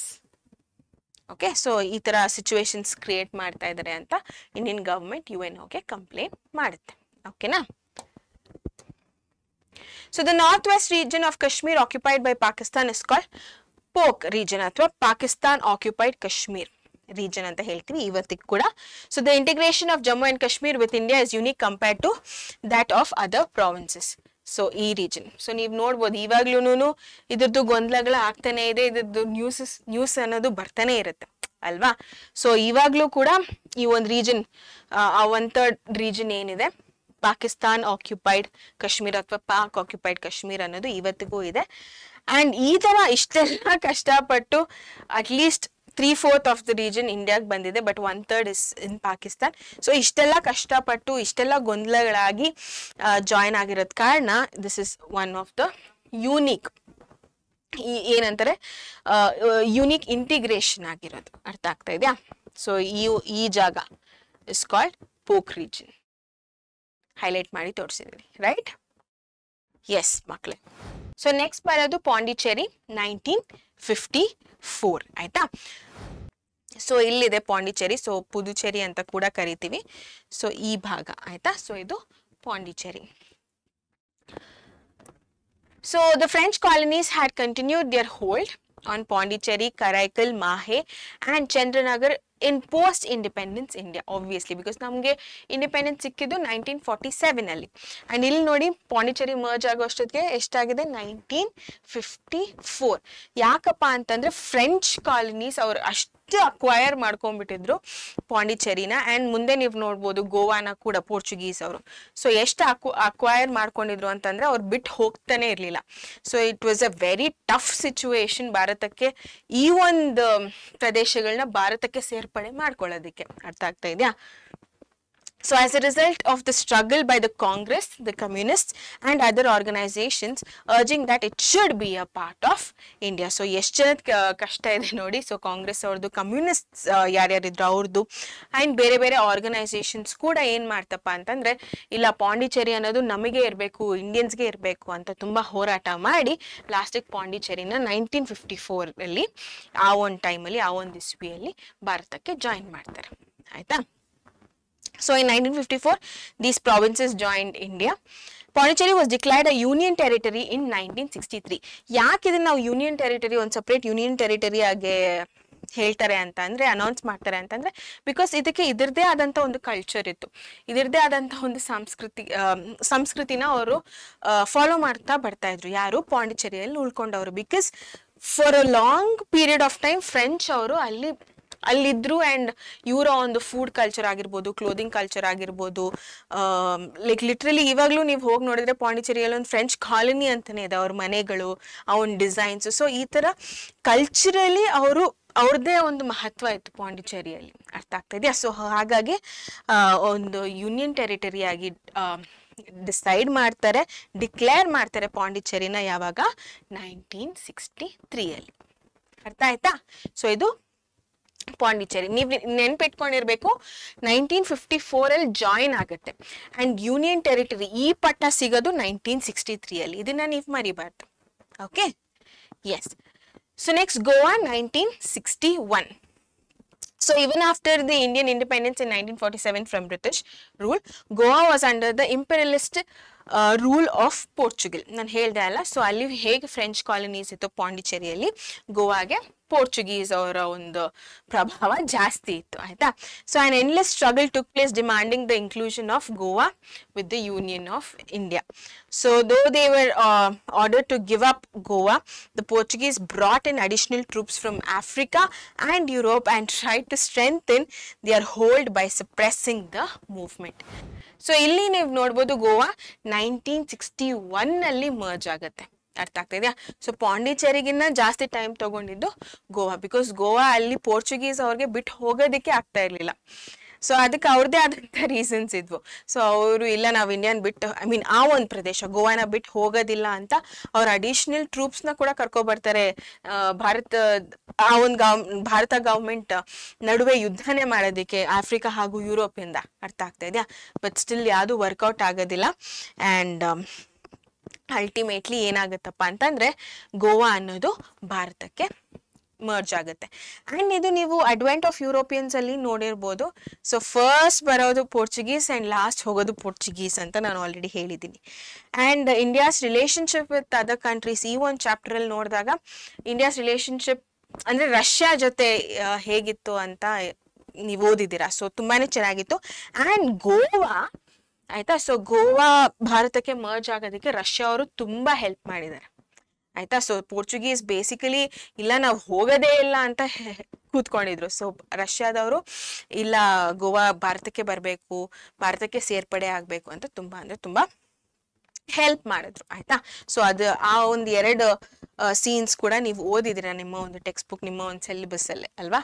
So in 1955 satyagrahis from different parts of India gathered in Goa and began a liberation movement demanding that the imperialists quit India. ಆಯ್ತಾ? ಸಾರಿ, quit Goa. So ಇಲ್ಲಿ ನೋಡ್ಬೋದು ನೀವು, ಗೋವಾ ಇಲ್ಲಿದೆ. ಆಯ್ತಾ? So ಈ ಒಂದು ಪ್ರದೇಶದಲ್ಲಿ ನಿಮಗೆ ಗೋವಾ ಕಾಣಿಸುತ್ತೆ. ಆಯ್ತಾ? So in 1961, the Indian Army intervened and took Goa under its control. And Goa, which remained a union territory till 1987, became a state later. So ಇವತ್ತಿಗೂ ಕೂಡ the smallest state in India ಅಂತ ಕೇಳಿದಾಗ it will be Goa because it turned out to be a state. ಅರ್ಥ ಆಯ್ತಾ? So ಇಲ್ಲಿ ನಾನು ಏನು ಹೇಳಕ್ ಬಂದೆ ಅಂತಂದ್ರೆ ಬರೀ ರಷ್ಯಾದವರು ಮಾತ್ರ ಅವರಿಂದನೇ ಆಗಿದ್ದು ಅಂತಲ್ಲ, ಬಟ್ ಡೆಫಿನೆಟ್ಲಿ ಅವ್ರು ವೆರಿ ಸಪೋರ್ಟಿವ್ ಆಗಿದ್ರು. ಫ್ರೆಂಡ್ಶಿಪ್ ಅಲ್ಲಿ ಫ್ರೆಂಡ್ಶಿಪ್ ಇತ್ತು. But at the same time ಬೇರೆ ಬೇರೆಯವರು ಕೂಡ ತುಂಬಾ ಅಂದ್ರೆ ತುಂಬಾ ಆರ್ಗನೈಸೇಷನ್ಸು, ಗವರ್ಮೆಂಟ್ ಆಗಿರ್ಬೋದು, ಎಲ್ಲಾರು ತುಂಬಾ ಪ್ರಯತ್ನ ಪಟ್ಟರು, ತುಂಬಾ ಕಷ್ಟಪಟ್ಟು ಗೋವಾನ ಇಂಡಿಯಾಗೆ ಸೇರ್ಪಡೆ ಮಾಡ್ಕೊಂಡ್ರು. ಅರ್ಥ ಆಯ್ತಾ? ಎಸ್. ಸೊ ಲಾಸ್ಟಿಗೆ ನೀವು ಇದು ಇಸ್ವಿ ನೆನ್ಪಿಟ್ಕೊಂಡಿರ್ಬೇಕು, 1961. ಓಕೆ, ನೆಕ್ಸ್ಟ್ ಬರೋದು linguistic formation of States. So the most important democratic movement that was carried out in post independence India was the movement of the linguistic formation of the states. So linguistic formation anta andre based on languages, which we are seeing it today also alva. So Karnataka ಅಂದಿದ ತಕ್ಷಣ ಜಾಸ್ತಿ ಜನ ಮಾತಾಡೋದು ಕನ್ನಡ, ಆಯ್ತಾ? ತಮಿಳ್ನಾಡು ಅಂದಿದ ತಕ್ಷಣ ಜಾಸ್ತಿ ಜನ ಮಾತಾಡೋದು ತಮಿಳ್, ಮಹಾರಾಷ್ಟ್ರ ಅಂದಿದ ತಕ್ಷಣ ಜಾಸ್ತಿ ಜನ ಮಾತಾಡೋದು ಮರಾಠಿ. ಸೊ ಈ ತರ, ಸೊ ಈ ಒಂದು ಬೇಸಿಸ್ ಮೇಲೆ ನಾವು ಸ್ಟೇಟ್ಸ್ ನ ಕ್ರಿಯೇಟ್ ಮಾಡಬೇಕು, ಆಯ್ತಾ ಅಂತ ಅನ್ಕೊಳ್ಳೋದೆ ಲಿಂಗ್ವಿಸ್ಟಿಕ್ ಫಾರ್ಮೇಶನ್ ಆಫ್ ಸ್ಟೇಟ್ಸ್. ಓಕೆನಾ? ಸೊ ಅಡ್ಮಿನಿಸ್ಟ್ರೇಷನ್ ಫಸ್ಟ್ ಯಾಕೆ ಅನ್ಕೋತಾರೆ, ಏನಕ್ಕೆ ಇದು ಹೆಲ್ಪ್ ಆಗುತ್ತೆ ಈ ತರ ನಾವು ಲ್ಯಾಂಗ್ವೇಜ್ ಬೇಸ್ ಮಾಡಿದ್ರೆ ಅಂತಂದ್ರೆ, ಮೇನ್ ಆಗಿ administration, the language of the common man. To provide good administration, demand was made to mark the boundaries based on the language of the people in those areas. So ನಾನು 1857 first war of independence ಮಾಡ್ಬೇಕಾದ್ರೆ ನಾನು ಹೇಳಿದ್ದೆ, court language ಎಲ್ಲ English ಮಾಡ್ಕೊಂಡ್ರು, ಅವಾಗ common ಪೀಪಲ್ಗೆ ಏನು ಅರ್ಥ ಆಗ್ತಾ ಇರಲಿಲ್ಲ, ಬಿಕಾಸ್ ಅವ್ರದ್ದೇ ಲೋಕಲ್ ಲ್ಯಾಂಗ್ವೇಜಸ್ ಅಲ್ಲಿ ಮಾತಾಡಿ ರೂಢಿ ಅವ್ರಿಗೆ ಅಂತ ಅಲ್ವಾ.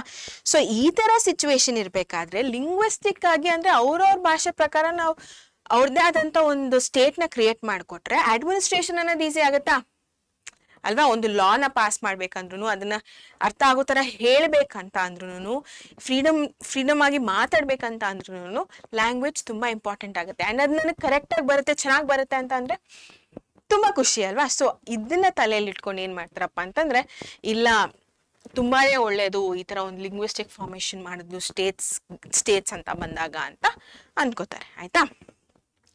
The administration was not effective during the times of British and the princely kingdoms because the language and heldala used for administration was different from the language of the common man. So that was English. Artha aita? Next ಬಂದ್ಬಿಟ್ಟು ಪೊಟ್ಟಿ Sriramulu. So ಇವ್ರ ಬಗ್ಗೆ ನೀವು history ಅಲ್ಲಿ ತಿಳ್ಕೊಳ್ಳೋದು ತುಂಬಾ important ಆಗುತ್ತೆ, ಹೆಂಗ್ ಹೋರಾಟ ಮಾಡಿದ್ರು ಈ ತರ ಒಂದು ಲ್ಯಾಂಗ್ವೇಜ್ ಬೇಸ್ ಸ್ಟೇಟ್ ಕ್ರಿಯೇಟ್ ಮಾಡಲೇಬೇಕು ಅಂತ, ಆಯ್ತಾ? ಸೊ ಇವ್ರು ಮಾಡ್ಕೊಳ್ಳೋದು ಅವರ ಒಂದು ಸ್ಟೇಟ್ಗೆ Vishal Andhra.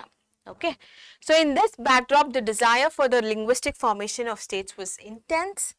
After Potti Sriramulu, under the aegis of the Andhra Mahasabha, aita, so idon political organization. So idr prakara went on a fast unto death satyagraha for 58 days and then died in 1952, demanding the formation of Vishal Andhra state.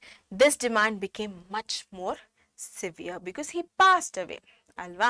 So ಅವ್ರು ಇಷ್ಟೆಲ್ಲ ಕಷ್ಟಪಟ್ಟು ಸತ್ಯಾಗ್ರಹ ಮಾಡಿ 58 ದಿನ ಇಲ್ಲ ಈ ತರ form ಮಾಡ್ಲೇಬೇಕು, ಈ ತರ ಒಂದು ಸ್ಟೇಟ್ ಮಾಡ್ಲೇಬೇಕು ವಿಶಾಲಾಂಧ್ರ ಅಂತ ಹೋರಾಟ ಮಾಡಿ 1952 ಅಲ್ಲಿ ಸಾಯ್ತಾರೆ.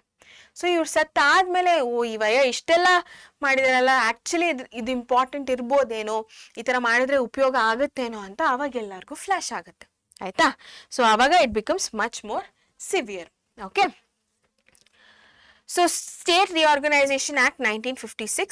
So in 1953 the government formed Justice Fazil Ali Commission. So ee tara ondu commission form ಮಾಡುತ್ತೆ, Fazil Ali Commission ಅಂತ, and in which Fazil Ali was the chairman. So ಹಾಗಾಗಿ ಅವರ ಹೆಸರು Fazil Ali Commission. KM Panikkar and HN Kunjru were the members.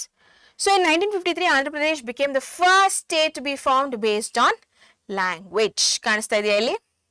So it was the first state to be formed based on language as per the report of the commission. So ಯಾವ commission ಇದು ಮಾತಾಡ್ತಾ ಇರೋದು? ಫಜಿಲ್ Ali commission. So ಈ ಒಂದು commission ನ ಪ್ರಕಾರ the State Reorganization Act came into force in 1956. So ಇವಾಗ ಗೊತ್ತಾಯ್ತಾ ಇವ್ರು ಯಾಕೆ ಫಾರ್ಮ್ ಮಾಡಿದ್ರು ಈ ಕಮಿಷನ್ ಅಂತ? ಸೊ ಇವಯ್ಯ ಇಷ್ಟೆಲ್ಲ ಕಷ್ಟಪಟ್ಟಿದ್ದಾರೆ ಒಂದು ಲ್ಯಾಂಗ್ವೇಜ್ ಬೇಸ್ ಸ್ಟೇಟ್ ಇರಬೇಕು ಅಂತ. ಇದು ನಿಜವಾಗ್ಲೂ ಅಷ್ಟು ಮುಖ್ಯನಾ? ಅಷ್ಟು ಇಂಪಾರ್ಟೆಂಟ್ ಆಗುತ್ತಾ? ನಮ್ಗೆ ಅಡ್ಮಿನಿಸ್ಟ್ರೇಷನ್ ಈಸಿ ಆಗುತ್ತಾ? ಸೊ ಇದ್ರ ಬಗ್ಗೆ ಇನ್ನೊಂದು ಜಾಸ್ತಿ ನಾವು ಫಾಲೋ ಅಪ್ ಮಾಡೋಣ, ರಿಸರ್ಚ್ ಮಾಡೋಣ, ಓಕೆ ಇವಯ್ಯ ಅನ್ಕೊಂಡಿದ್ದೆ ಮಾಡೋಣ ಲಾಸ್ಟಿಗೆ ಅಂತ ಅನ್ಕೊಂಡು ಈ ಕಮಿಷನ್ ಫಾರ್ಮ್ ಆಗೋದು. ಅಂಡ್ ಈ ಕಮಿಷನ್ ಏನ್ ಹೇಳುತ್ತಪ್ಪ ಅಂತಂದ್ರೆ ಸ್ಟೇಟ್ ರಿಆರ್ಗನೈಸೇಷನ್ ಆಕ್ಟ್ ನ ಮುಂದೆ ತರುತ್ತೆ. ಯಾವಾಗ? 1956 ಅಲ್ಲಿ. ಇಲ್ಲಿ ಕೂಡ ಹಾಕಿದೀನಿ 1956, ನೆನ್ಪಿಟ್ಕೊಂಡಿರಿ. ಅಂಡ್ ಹಾಗೆ ಫಾರ್ಮ್ ಆಗದೆ Andhra Pradesh. And Accordingly, 14 states and 6 union territories were formed in the country.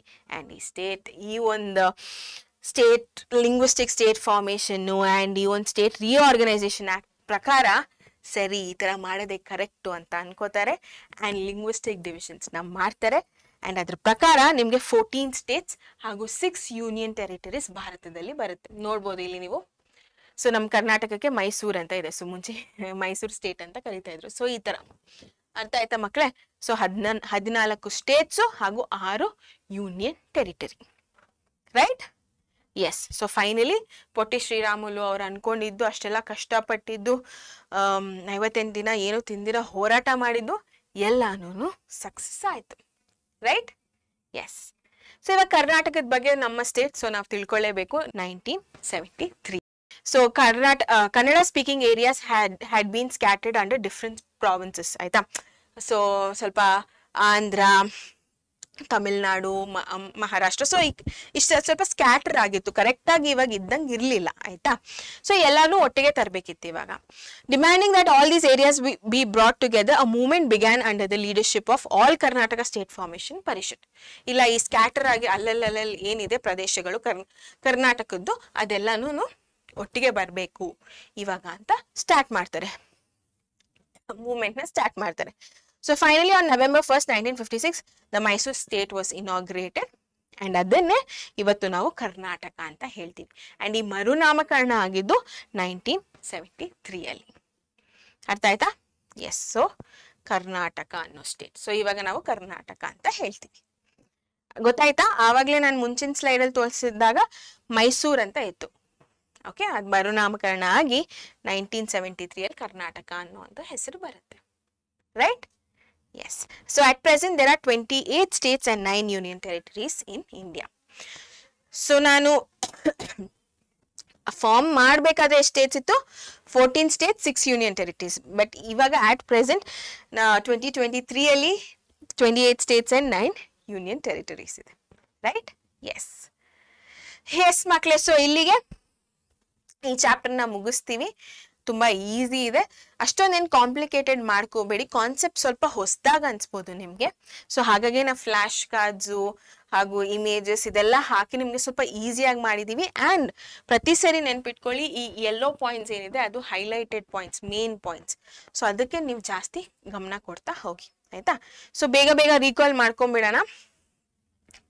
So first formation of 2 independent countries ಆಗುತ್ತೆ ನಮಗೆ. ಇಂಡಿಯಾ ಚಾಪ್ಟರ್ ಹೆಸರಿರೋದೆ ಇಂಡಿಯಾ ಆಫ್ಟರ್ ಇಂಡಿಪೆಂಡೆನ್ಸ್.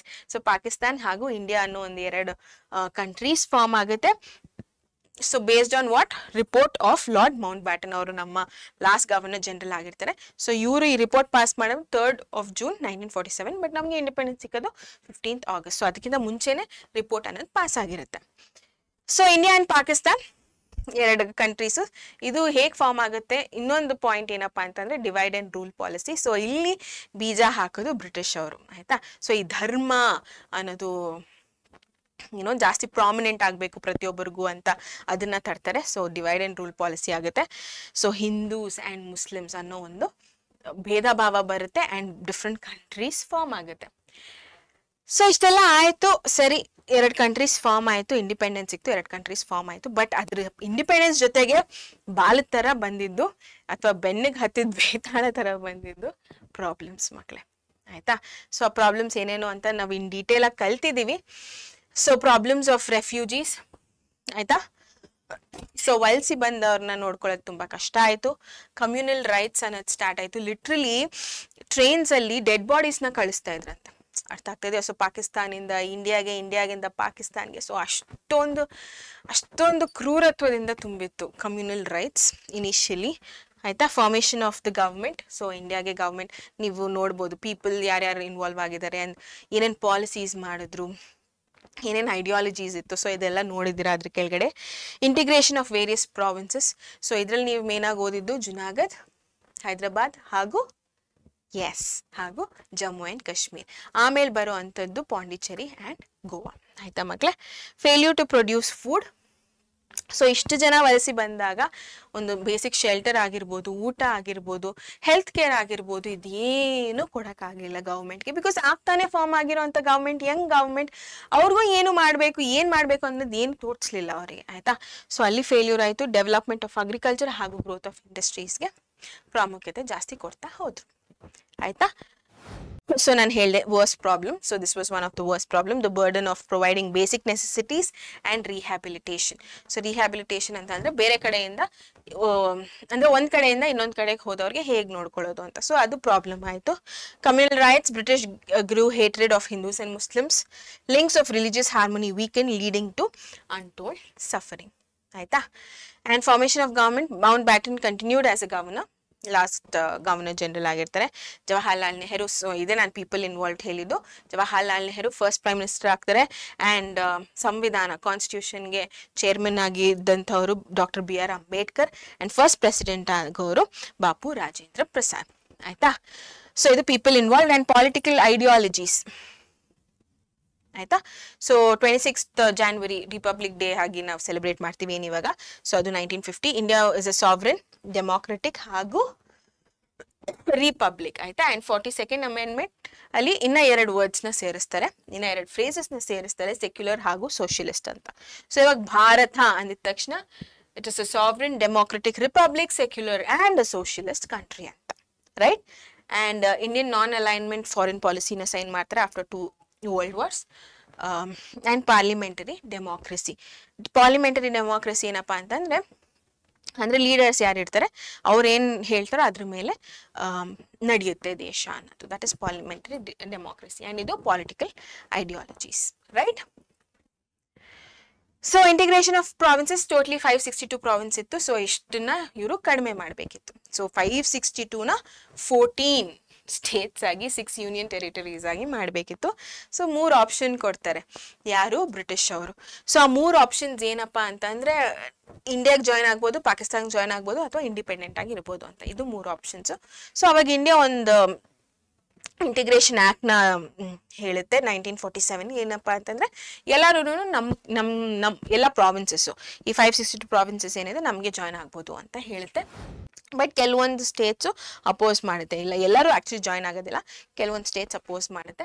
ಸೊ ಆವಾಗ ಬರೋದೇ Sardar Vallabhbhai Patel, iron man of India.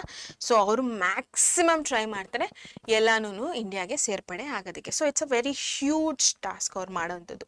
So ಅದಕ್ಕೆ ಅವ್ರಿಗೆ ಸಿಗುವಂಥ ಬಿರುದು ಐರನ್ ಮ್ಯಾನ್ ಆಫ್ ಇಂಡಿಯಾ, ಓಕೆನಾ. ಸೊ ಇಲ್ಲಿ ನಾನು ಮತ್ತೆ ಬ್ರೀಫಾಗಿ ಹಾಕಿದ್ದೀನಿ, ಒಂದು 3 ಲೈನ್ ಇದೆ ಪ್ರತಿಯೊಂದು, ಜಸ್ಟ್ ನೋಡ್ಕೊಂಬಿಡಿ. Hyderabad, the army defeated the Nizam and merged Hyderabad with India. So ಇಲ್ಲಿ ನಿಜಾಮ್ಗೆ ನಾನು ಇಂಡಿಪೆಂಡೆಂಟ್ ಆಗಿರ್ತೀನಿ ಅಂತ ಅನ್ಕೋತಾನೆ, ಬಟ್ ಆಗೋದಿಲ್ಲ. ಆ್ಯಂಡ್ ಇಲ್ಲಿದ್ದಂಥ ಸಿಟಿಸನ್ಸ್ ಕೂಡ ಒಪ್ಪೋದಿಲ್ಲ ಅದಕ್ಕೆ. ಸೊ ಇಂಡಿಯನ್ ಗೌರ್ಮೆಂಟ್ಗೆ ಜಾಯ್ನ್ ಆಗ್ತಾರೆ. ಜುನಾಗದ್ಗೆ ಅಲ್ಲಿದ್ದಂಥ ರಾಜ ಪಾಕಿಸ್ತಾನ್ಗೆ ನಾನು ಸೇರ್ಪಡೆ ಆಗಬೇಕು ಅಂತ ಅನ್ಕೋತಾನೆ. But again diwan requested Indian army ಇಲ್ಲಿ ಪೀಸ್ ಕಾಪಾಡಿ ಅಂತ, ಬಿಕಾಸ್ ರಾಜ ಓಡೋಟೋಗ್ತಾನೆ ಪಾಕಿಸ್ತಾನ್ಗೆ ಆ್ಯಂಡ್ ಇಂಡಿಯಾಗೆ ಮರ್ಜ್ ಆಗ್ತಾರೆ. ಜಮ್ಮು ಆ್ಯಂಡ್ ಕಾಶ್ಮೀರ್ ಏನಪ್ಪ ಅಂತಂದರೆ ಸ್ವಲ್ಪ ಯುನೀಕ್ ಕೇಸ್ ಇದು. The national conference of Sheikh Abdullah, so he is a political leader ಆಗಿದ್ರು ಅಲ್ಲಿ. ಸೊ ಅವ್ರು ಏನು ಮಾಡ್ತಾರೆ, ಇಲ್ಲ ನಾನು ಇಂಡಿಯಾಗೆ ಜಾಯ್ನ್ ಆಗಬೇಕು ಅಂತ ಅವರೇ ಅನ್ಕೋತಾರೆ. ಆ್ಯಂಡ್ ಬಿಕಾಸ್ ಇಲ್ಲಿ ಫ್ರೀಡಮ್ ಇದೆ, ಸೆಕ್ಯುಲರಿಸಮ್ ಇದೆ, ಡೆಮೋಕ್ರೆಟಿಕ್ ಇದೆ. ಸೊ ಇದೆಲ್ಲ ಅನ್ಕೊಂಡು ಅವ್ರು ಭಾರತಕ್ಕೆ ಜಾಯ್ನ್ ಆಗಬೇಕು ಅಂತ ಅನ್ಕೋತಾರೆ. ಸೊ ಪಾಕಿಸ್ತಾನಲ್ಲಿ it was just one religion, Islam ಅಂತ. ಸೊ ಅದು ಅವ್ರೇನಾಗುತ್ತೆ, ಸರಿ ನಾನು ಇಲ್ಲಿಗೆ ಜಾಯ್ನ್ ಆಗ್ತೀನಿ ಅಂತ. ಬಟ್ ಕೆಲವೊಂದು ಕಾಂಪ್ಲಿಕೇಶನ್ಸ್ ಆಗೋದ ಕಾರಣ ಒನ್ ಆಫ್ ದ ಪಾರ್ಟ್ ಪಾಕಿಸ್ತಾನಲ್ಲಿ ಇರುತ್ತೆ, 1/3 ಆಫ್ ದ ಪಾರ್ಟ್ ಅದನ್ನು ನಾವು ಪೋಕ್ ರೀಜನ್ ಅಂತ ಹೇಳ್ತೀವಿ. ಪಾಕ್ ಆಕ್ಯುಪೈಡ್ ಕಾಶ್ಮೀರ್ ಅಂತ ಅರ್ಥ ಆಗ್ತಾ ಇದೆಯಾ. ಸೊ ಇದು Jammu and ಕಾಶ್ಮೀರ್ದು.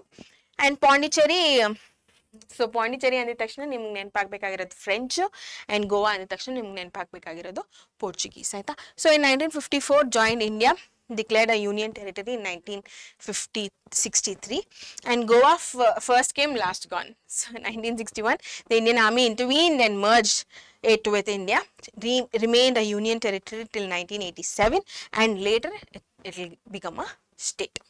Okay na. So Hyderabad, Junagadh, Kashmir, Puducherry and Pondicherry, Goa, ಇಷ್ಟರ ಬಗ್ಗೆ ನಾವು ಮಾತಾಡಿರೋದು, ರೈಟ್? ಎಸ್ ಮಕ್ಕಳೇ, ಲಿಂಗ್ವಿಸ್ಟಿಕ್ ಫಾರ್ಮೇಶನ್ ಆಫ್ ಸ್ಟೇಟ್ಸ್ ಅಂದ್ರೆ ಲ್ಯಾಂಗ್ವೇಜ್ ನ ಪ್ರಕಾರ ಸ್ಟೇಟ್ ನ ಫಾರ್ಮ್ ಮಾಡಬೇಕು ಅಂತ. ಸೊ ಯಾಕಂದ್ರೆ ಡೆಫಿನೆಟ್ಲಿ ಅಡ್ಮಿನಿಸ್ಟ್ರೇಷನ್ಗೆ ಹೆಲ್ಪ್ ಆಗುತ್ತೆ ಅಂತ. ಅಂಡ್ ಇದಕ್ಕೆ ಫಸ್ಟ್ ಪ್ರೋತ್ಸಾಹ ಮಾಡೋದು ಪೊಟ್ಟಿ ಶ್ರೀರಾಮುಲು, ಪ್ರೋತ್ಸಾಹ ಮಾಡೋದು ಹೋರಾಡೋದು ಕೂಡ ಪೊಟ್ಟಿ ಶ್ರೀರಾಮುಲು ಅವರ ಒಂದು ಸ್ಟೇಟ್ಗೆ ವಿಶಾಲಾಂಧ್ರ. ಆಮೇಲೆ ಸ್ಟೇಟ್ ರಿಆರ್ಗನೈಸೇಷನ್ ಆಕ್ಟ್ ಫಾರ್ಮ್ ಮಾಡುತ್ತೆ, ಬಿಕಾಸ್ ಇವ್ರು ಇಷ್ಟೆಲ್ಲ ಕಷ್ಟಪಟ್ಟು ಸಾಯ್ತಾರೆ. ಸೊ ಅದರಿಂದ ಏನಾದ್ರು ಉಪಯೋಗ ಇದೆಯಾ, ಸರಿ ಉಪಯೋಗ ಇದೆ ಆಕ್ಚುಲಿ ಅಂತ ಒಂದು reorganisation act, state reorganisation act 1956 ಅಲ್ಲಿ ಸ್ಥಾಪನೆ ಮಾಡ್ತಾರೆ. ಅಂಡ್ ಅದ್ರ ಪ್ರಕಾರ 14 ಸ್ಟೇಟ್ಸ್ ಹಾಗೂ 6 ಯೂನಿಯನ್ ಟೆರಿಟರೀಸ್ನ ಮಾಡ್ತಾರೆ. ಅದರಲ್ಲಿ ಒಂದಾಗಿರೋದು ನಮ್ಮ ಕರ್ನಾಟಕ. ಸೊ ಕರ್ನಾಟಕಕ್ಕೆ ಮೈಸೂರು ಸ್ಟೇಟ್ ಅಂತ ಹೆಸರಿರುತ್ತೆ. ಆಮೇಲೆ ಮರುನಾಮಕರಣ ಆಗುತ್ತೆ 1973 ಅಲ್ಲಿ, ಅದಕ್ಕೆ ಕರ್ನಾಟಕ ಅನ್ನುವ ಹೆಸರು ಕೊಡ್ತಾರೆ. ಓಕೆನಾ? ಎಸ್, ಗೊತ್ತಾಯ್ತಾ? ಸೊ ಇಲ್ಲಿಗೆ ರೀಕಾಲ್ ಕೂಡ ಮುಗಿಸ್ತೀವಿ. ಅಂಡ್ ಲಾಸ್ಟ್ ಇರೋದು PYQP questions. So PYQP questions ನ ಸಾಲ್ವ್ ಮಾಡ್ತಾ ಹೋಗೋಣ.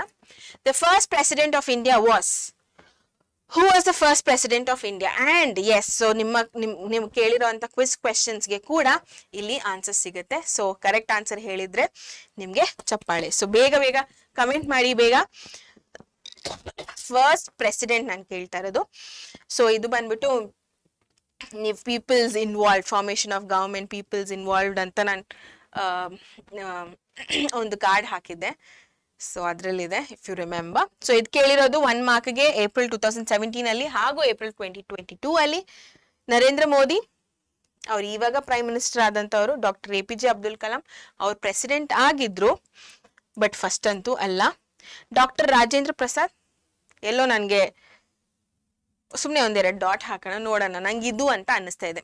ಓಕೆ, ಜವಾಹರ್ಲಾಲ್ ನೆಹರು, ಯಾಕಂದ್ರೆ ಅವರು ಪ್ರೈಮ್ ಮಿನಿಸ್ಟರ್ ಆಗಿದ್ರು. ಸೊ ಹಾಗಾಗಿ ನನಗೆ ಡಾಕ್ಟರ್ ರಾಜೇಂದ್ರ ಪ್ರಸಾದ್ ಅಂತ ಅನ್ನಿಸ್ತಾ ಇದೆ. ನಿಮ್ಗೇನು ಅನ್ನಿಸ್ತಾ ಇದೆ? ಎಸ್, ಸೊ ನೋಡೋಣ ಏನು ಆನ್ಸರ್ ಅಂತ. Yes, so correct, C, doctor Rajendra Prasad is a right answer. So ಯಾರ್ಯಾರು ಹೇಳಿದಿರಾ correct answer? Very good. So next, the integration of princely states was achieved under the leadership of integration of princely states. ಅಂದ್ರೆ ಇವಾಗ princely States ಏನಿದೆ ಅದೆಲ್ಲ ಹೆಂಗ್ ಒಟ್ಟಿಗೆ ಆಯ್ತು ಅಂತ, ಆಯ್ತಾ? ಸೊ ಇಲ್ಲಿ 1 ಮಾರ್ಕ್ ಕ್ವೆಶನ್ ಏಪ್ರಿಲ್ 2017 ಅಲ್ಲಿ ಕೇಳಿರೋದು. ಸೊ ಗುರುಗಳು ಯಾರಿದ್ರು, ಲೀಡರ್ಶಿಪ್ ಯಾರ್ದಿತ್ತು ಅಂತ. A Vallabhbhai Patel, so Sardar Vallabhbhai Patel option A. Option B BR Ambedkar, so ಇವರು ಕಾನ್ಸ್ಟಿಟ್ಯೂಷನ್ ಅದ್ರ ಮೇಲೆ ಜಾಸ್ತಿ ಫೋಕಸ್ ಮಾಡಿದಂಥವ್ರು. ಸೊ ಲಾಲ್ ಬಹದ್ದೂರ್ ಶಾಸ್ತ್ರಿ, ಸೊ ಇವರ ಹೆಸರು ಆಬ್ವಿಯಸ್ಲಿ ಗೊತ್ತಿರಬೇಕು, ಬಟ್ ಈ ಚಾಪ್ಟರ್ ಅಲ್ಲಿ ಎಲ್ಲೂ ಬಂದಿಲ್ಲ. ಅಂಡ್ ಆಯುಬ್ ಖಾನ್ ಕೂಡ ಈ ಚಾಪ್ಟರ್ ಅಲ್ಲಿ ಎಲ್ಲೂ ಬಂದಿಲ್ಲ. ಸೊ ನನಗೆ ಆಪ್ಷನ್ ಉಳ್ಕೊಂಡಿರೋದು ವಲ್ಲಭಾಯ್ ಪಟೇಲೆ. ಅಂಡ್ ನನ್ಗೆ ಅದೇ ಕರೆಕ್ಟ್ ಆಪ್ಷನ್ ಅಂತ ಅನ್ನಿಸ್ತಾ ಇದೆ. ಸೊ ನಿಮ್ಗೇನು ಅನ್ನಿಸ್ತಾ ಇದೆ? ಅದೇನಾ? ನೋಡೋಣ. Yes, so answer A Vallabhbhai Patel ಅಥವಾ Sardar Vallabhbhai Patel, right? Yes. Third question, why Sardar Vallabhbhai Patel call the iron man of India? So ಇದು 1 ಮಾರ್ಕ್ ಏಪ್ರಿಲ್ 2019 ಅಲ್ಲಿ ಕೇಳಿದ್ದಾರೆ. ಸೊ ಆಪ್ಷನ್ಸ್ ನೋಡೋಣ. ಇಲ್ಲಿ ಆಪ್ಷನ್ಸ್ ಸ್ವಲ್ಪ ಎಲ್ಲಾನು ಸಿಮಿಲರ್ ಅನ್ಸುತ್ತೆ, ಕನ್ಫ್ಯೂಸ್ ಆಗ್ಬೇಡಿ. ಹೇಗೆ ನೀವು ಎಲಿಮಿನೇಟ್ ಮಾಡ್ತಾ ಹೋಗ್ಬೋದು ಅಂತ ಹೇಳ್ತೀನಿ ನಾನು. For being the home minister of India, home minister ಅನ್ನೋದು ಒಂದು ಪಟ್ಟ, ಆಯ್ತಾ? ಸೊ ಆ ಪಟ್ಟದಲ್ಲಿ ಇದ್ದಿದ ತಕ್ಷಣ ಐರನ್ ಮ್ಯಾನ್ ಅನ್ನೋ ಒಂದು ಬಿರುದು ಕೊಡ್ತಾರ? ನನ್ಗೆ ಯಾಕೋ ಇಲ್ಲ ಅನ್ಸ್ತಾ ಇದೆಪ್ಪ. ನಿಮ್ಗೆ? ಡೆಫಿನೆಟ್ಲಿ ಇಲ್ಲ. ಸೊ ಇವಾಗ್ಲೂ ಒಬ್ಬ ಹೋಮ್ ಮಿನಿಸ್ಟರ್ ಇದ್ದಾರೆ, ಒಬ್ಬ ಫೈನಾನ್ಸ್ ಮಿನಿಸ್ಟರ್ ಇದ್ದಾರೆ, ಒಬ್ಬ ಪ್ರೈಮ್ ಮಿನಿಸ್ಟರ್, ಅವ್ರಿಗೆಲ್ಲ ಒಂದೊಂದು ಪಟ್ಟ ಕೊಟ್ಬಿಟ್ಟಿದ್ದಾರೆ ಜಸ್ಟ್ ಬಿಕಾಸ್ ಅವ್ರು ಅದ್ರಲ್ಲಿ ಇದ್ದಾರೆ ಅಂತ? ಡೆಫಿನೆಟ್ಲಿ ಇಲ್ಲ. ಸೊ ಇದು ಯಾಕೋ ನನಗೆ ರಾಂಗ್ ಅನ್ನಿಸ್ತಾ ಇದೆ. For uniting Junagadh with the union of India. Yes, ಅವ್ರು ಮಾಡಿದ್ರು, ಅವ್ರು ಹೆಲ್ಪ್ ಮಾಡಿದ್ರು ಯುನೈಟ್ ಮಾಡೋದಕ್ಕೆ ಎಲ್ಲ ಪ್ರಾವಿನ್ಸಸ್ನ. ಬಟ್ ಇಲ್ಲಿ ಏನ್ ಕೊಟ್ಟಿದ್ದಾರೆ ಸ್ಪೆಸಿಫಿಕ್ ಆಗಿ ಅವ್ರು ಹೇಳ್ತಾ ಇದಾರೆ ಜುನಾಗಢ್ ಅಂತ. Is it true? Is it only Junagadh? ಇಲ್ಲ ಅಲ್ವಾ? ಸೊ ಇಲ್ಲಿ ಸ್ಪೆಸಿಫಿಕ್ ಆಗಿ ಜುನಾಗಢ್ ಅಂತಾನೆ ಕೊಟ್ಟಿದ್ದಾರೆ. ಸೊ ಹಾಗಾಗಿ wrong. Third one, for merging the princely States with the union of India. Princely States ನ ಸೊ ಇಲ್ಲಿ ಜನರಲೈಸ್ಡ್ ಆಗಿ ಕೊಟ್ಟಿದ್ದಾರೆ. ಅಂಡ್ ಪ್ರಿನ್ಸ್ಲಿ ಸ್ಟೇಟ್ಸ್ ಎಷ್ಟಿದ್ವು ಅಲ್ವಾ? ಸೊ ಇದನ್ನೆಲ್ಲ ಒಟ್ಟಿಗೆ ಮಾಡಿ ಒಂದಾಗಿ ಮಾಡಿರೋದು ತುಂಬಾ ದೊಡ್ಡ ಟಾಸ್ಕ್, ಆಯ್ತಾ? ಸೊ ಇಷ್ಟು ದೊಡ್ಡ ಟಾಸ್ಕ್ ಮಾಡಿದಕ್ಕೆ okay iron man of India ಅನ್ನೋ ಬಿರುದು ಕೊಡ್ಬೋದಪ್ಪ, ನನಗೆ ಅನ್ನಿಸ್ತಾ ಇದೆ. ಅಲ್ವಾ? ಸೊ ಒಂದೆರಡು ಡಾಟ್ ಹಾಕೋಣ, ನೋಡೋಣ ಏನಾಗುತ್ತೆ ಅಂತ. For agreeing to pay privy purse to the rulers. ಇದು ನಿಜಾನ? ನಾನು ಎಲ್ಲಾದ್ರೂ ಹೇಳಿದ್ನ ಓಕೆ ಪರ್ವಿ ಪರ್ಸ್ ಕೊಟ್ಟಿದ್ದು ಸರ್ದಾರ್ ವಲ್ಲಭಾಯ್ ಪಟೇಲ್ ಅವರು ಅಂತ ಎಲ್ಲಾದ್ರೂ ಹೇಳಿದ್ನ? ಡೆಫಿನೆಟ್ಲಿ ಇಲ್ಲ. ಇದು ಈ ಫಾರ್ಮೇಶನ್ ಆಫ್ ಗವರ್ಮೆಂಟ್ ಅಲ್ಲಿ ಇಂಡಿಯನ್ ಗವರ್ಮೆಂಟ್ ಅನ್ಕೊಳ್ಳೋದು ಓಕೆ ಈ ತರ ಮಾಡಿದ್ರೆ ಈ ತರ ಮಾಡ್ತೀವಿ ಅಂತ ಅಲ್ವಾ? ಸೊ ಹಾಗಾಗಿ ಇದು ರಾಂಗ್. ಸೊ ನನ್ನ ಪ್ರಕಾರ ಸಿ ಇಸ್ ದ ಆಪ್ಷನ್. ನಿಮ್ಮ ಪ್ರಕಾರ ಕಮೆಂಟ್ ಮಾಡಿ ಬೇಗ. ಎಸ್, ಸೊ ನೋಡೋಣ. Yes, C is the option. C is the right answer. So for merging the princely states with the Union of India. So ಇದು answer ಆಗಿದೆ ಮಕ್ಕಳೇ. ಓಕೆ, ಸೊ ಗೊತ್ತಾಯ್ತಲ್ಲ, ಎಲ್ಲ ಸಿಮಿಲರ್ ಆಗೇ ಇದೆ, ಎಲ್ಲ ಆಲ್ಮೋಸ್ಟ್ ಕರೆಕ್ಟ್ ಆನ್ಸರ್ಸೇ ಇರೋದು. ಬಟ್ ಅದರಿಂದ ಹೇಗೆ ಚೂಸ್ ಮಾಡ್ಕೋಬೇಕು ಅಂತ ಗೊತ್ತಾಯ್ತಲ್ವಾ? ಹಾ, yes. So why was the formation of linguistic states inevitable after independence? 2 ಮಾರ್ಕ್ಗೆ 2018 ಅಲ್ಲಿ ಕೇಳಿರುವಂತ question. So formation of linguistic state inevitable after independence ಅಂದ್ರೆ ಯಾಕೆ ಇದಕ್ಕೆ ನಾವು ಇಲ್ಲ ಆಗ್ಬಾರ್ದು ಅಂತ ಯಾಕೆ ಹೇಳಿಲ್ಲ, ಯಾಕೆ ಇದು ಇಂಪಾರ್ಟೆಂಟ್ ಅಂತ ಅನ್ನಿಸ್ತು, ಯಾಕೆ ಇದು ಇಂಪಾರ್ಟೆಂಟ್ ಆಯ್ತು ಅನ್ನೋದನ್ನ ಆನ್ಸರ್ಸ್ ನೀವಿಲ್ಲಿ ಬರಿತಾ ಹೋಗ್ಬೇಕು ಮಕ್ಕಳೇ. ಅರ್ಥ ಆಯ್ತಾ? ಸೊ ಈ ಫಾರ್ಮೇಶನ್ ಆಫ್ ಲಿಂಗ್ವಿಸ್ಟಿಕ್ ಸ್ಟೇಟ್ಸ್ ಯಾಕೆ ನಮ್ಗೆ ಮುಖ್ಯ ಆಯ್ತು ಅನ್ನೋದು. ಸೊ ಇಲ್ಲಿ ಎಲ್ಲೋ ಪಾಯಿಂಟ್ಸ್ ಅಲ್ಲಿ ಇರೋದು ತುಂಬಾ ಇಂಪಾರ್ಟೆಂಟ್ ಪಾಯಿಂಟ್ಸ್. ಸೊ ಅದನ್ನ ಈ ಒಂದು ಪಾಯಿಂಟ್ಸ್ ನೀವು ಕಂಪಲ್ಸರಿ ಬರೀಲೇಬೇಕು. To provide good administration, okay, boundaries based on the language so that people are able to understand what is happening ಅಂತ. ಅರ್ಥ ಆಯ್ತಾ? ಅದೊಂದು ಪೊಟ್ಟಿ ಶ್ರೀರಾಮುಲು ಅವರು ಮಾಡಿರೋ ಅಂತ ಮಹಾನ್ ಕಾರ್ಯ. ಅದೇನಪ್ಪಾ ಅಂತಂದ್ರೆ ಸತ್ಯಾಗ್ರಹ ಮಾಡ್ತಾರೆ 58 ದಿನ ಅಂಡ್ ಲಾಸ್ಟ್ಲಿ ಸತ್ಯಾಗ್ರಹ ಮಾಡಿದ್ಮೇಲೆ ಸಾಯ್ತಾರೆ 1952 ಅಲ್ಲಿ. ಆಯ್ತಾ? ಅಂಡ್ ಯಾಕೆ ಅವರು ಇಷ್ಟೆಲ್ಲ ಕಷ್ಟಪಡ್ತಾರೆ ಅಂತಂದ್ರೆ ಅವರ ಒಂದು ಸ್ಟೇಟ್ ವಿಶಾಲ ಆಂಧ್ರ ಲ್ಯಾಂಗ್ವೇಜ್ ಬೇಸ್ ಇರಬೇಕು ಅಂತ ಹೋರಾಟನ ಮಾಡ್ತಾರೆ. ಆಯ್ತಾ? ಸೊ ಈ ಪಾಯಿಂಟ್ಸ್ ನ ನೆನ್ಪಿಟ್ಕೊಂಡು ಬರೆದ್ರೆ ಆಯ್ತು, 2 ಮಾರ್ಕ್ಸ್ ಪಕ್ಕ ಗ್ಯಾರಂಟಿ ಬರುತ್ತೆ. Right? Yes. What are the problems faced by India after independence? So ಇಲ್ಲಿ ಏನ್ ಹೇಳ್ತಾ ಇದ್ರೆ, ಈಸಿಯಾಗಿ ಡೈರೆಕ್ಟ್ ಕ್ವೆಶ್ಚನ್ ಕೇಳ್ತಾ ಇದ್ರೆ ಇಂಡಿಪೆಂಡೆನ್ಸ್ ಬಂದಾದ್ಮೇಲೆ ಪ್ರಾಬ್ಲಮ್ಸ್ ಏನೇನ್ ಫೇಸ್ ಮಾಡ್ತು ಇಂಡಿಯಾ ಅಂತ. ಇಂಡಿಪೆಂಡೆನ್ಸ್ ಏನೋ ಬಂತು, ಬಟ್ ಇಮಿಡಿಯೇಟ್ಲಿ ಅದ್ರ ಹಿಂದೆಗಡೆ ಭಾರತ ತರ ಬಂದಿದ್ದ ಪ್ರಾಬ್ಲಮ್ಸ್ ಏನೇನಿದ್ವು ಅನ್ನೋದನ್ನ ನೀವು ಇಲ್ಲಿ ಬರಿತಾ ಹೋಗ್ಬೇಕು. ಸೊ ಏನೇನ್ ಪ್ರಾಬ್ಲಮ್ಸ್ ಇದ್ವು? ಒಂದು ರೆಫ್ಯೂಜಿ ಪ್ರಾಬ್ಲಮ್ ಇತ್ತು, ಒಂದು ಕಮ್ಯುನಲ್ ರೈಟ್ ಪ್ರಾಬ್ಲಮ್ ಇತ್ತು, ಫುಡ್ ಪ್ರಾಬ್ಲಮ್ ಇತ್ತು, ಶೆಲ್ಟರ್ ಪ್ರಾಬ್ಲಮ್ ಇತ್ತು, ಫಾರ್ಮೇಶನ್ ಆಫ್ ಹೊಸ ಗವರ್ಮೆಂಟ್ ಪ್ರಾಬ್ಲಮ್ ಇತ್ತು. ಸೊ ಇದೆಲ್ಲ ಪ್ರಾಬ್ಲಮ್ಸ್ ಇತ್ತಲ್ವಾ? ಸೊ 2 ಮಾರ್ಕ್ಸ್ಗೆ ಕರೆಕ್ಟ್ ಆಗಿ ಒಂದೊಂದಾಗೆ ಬರ್ಕೊಂಡು ಹೋದ್ರೆ ಆಯ್ತು. ಓಕೆ, ಸೊ ಇದು ಏಪ್ರಿಲ್ 2018 ಅಲ್ಲಿ ಕೇಳಿದ್ದಾರೆ ಅಂಡ್ ನಿಮ್ಮ ಟೆಕ್ಸ್ಟ್ ಬುಕ್ ಕ್ವೆಶ್ಚನ್ ಅಲ್ಲಿ ಕೂಡ ಇದೆ ನೋಡಿ. Rehabilitation of refugees, communal riots, formation of the government, integration of various provinces, failure to produce food, development of agriculture, growth of industries. Okay, yes. So ಇದು 3 mark question. How was Goa liberated from the Portuguese? So 3 mark question April 2020 ಅಲ್ಲಿ ಕೇಳಿದರೆ, ಹಾಗೂ text book exercise ಅಲ್ಲಿ ಕೂಡ ಕೇಳಿರೋವಂಥದ್ದು. ಇದು ಕೂಡ ಮತ್ತೆ direct question ಆಗಿದೆ, ನೀವೇನ್ ಜಾಸ್ತಿ ತಲೆ ಕೆಡ್ಸ್ಕೊಳ್ಳೋ ಅವಶ್ಯಕತೆ ಇಲ್ಲ, ಓದಿದ್ರೆ ಸಾಕು. ಆಯ್ತಾ? ಸೊ ಗೋವಾ ಹೇಗೆ ಪೋರ್ಚುಗೀಸ್ ಇಂದ ಹೊರಗಡೆ ಬಂತು, ಹೇಗೆ ಇಂಡಿಯಾಗೆ ಮರ್ಜ್ ಆಯ್ತು, ಸೊ ಈ ಒಂದು ಸ್ಟೋರಿನ ನೀವು ಬರಿತಾ ಹೋಗ್ಬೇಕು. ಸೊ ಯಾರ್ಯಾರೆಲ್ಲ ಹೆಲ್ಪ್ ಮಾಡಿದ್ರು, ಇಂಡಿಯನ್ ಗವರ್ಮೆಂಟ್ ಏನ್ ಮಾಡ್ತು, ಬೇರೆ ಬೇರೆ ಆರ್ಗನೈಸೇಷನ್ಸ್ ಎಲ್ಲ ಬಂದು ಏನ್ ಮಾಡ್ತು, ಹೆಂಗ್ ಹೆಲ್ಪ್ ಮಾಡ್ತು ಅನ್ನೋದನ್ನ ನೀವು ಇಲ್ಲಿ ಬರಿತಾ ಹೋಗ್ಬೇಕು. ಆಯ್ತಾ? ಸೊ ಇಲ್ಲಿ ನೋಡಿ, ಸೊ ಆನ್ಸರ್ ನಾನು ಓದ್ತಾ ಹೋಗ್ತೀನಿ. An endless struggle took place demanding the inclusion of Goa, which was under the imperialist rule of Portugal with India. So ಇಲ್ಲಿ yellow points ಮತ್ತೆ highlighted points, ಇದು ಕಂಪಲ್ಸರಿಯಲ್ಲಿ ಆನ್ಸರ್ ಅಲ್ಲಿ ನೀವು ಇನ್ಕ್ಲೂಡ್ ಮಾಡಲೇಬೇಕು. Though they were ordered to give up Goa, the Portuguese brought in additional troops from Africa and Europe and tried to strengthen their hold. ಆಯ್ತಾ? So their hold or rule by suppressing the movement.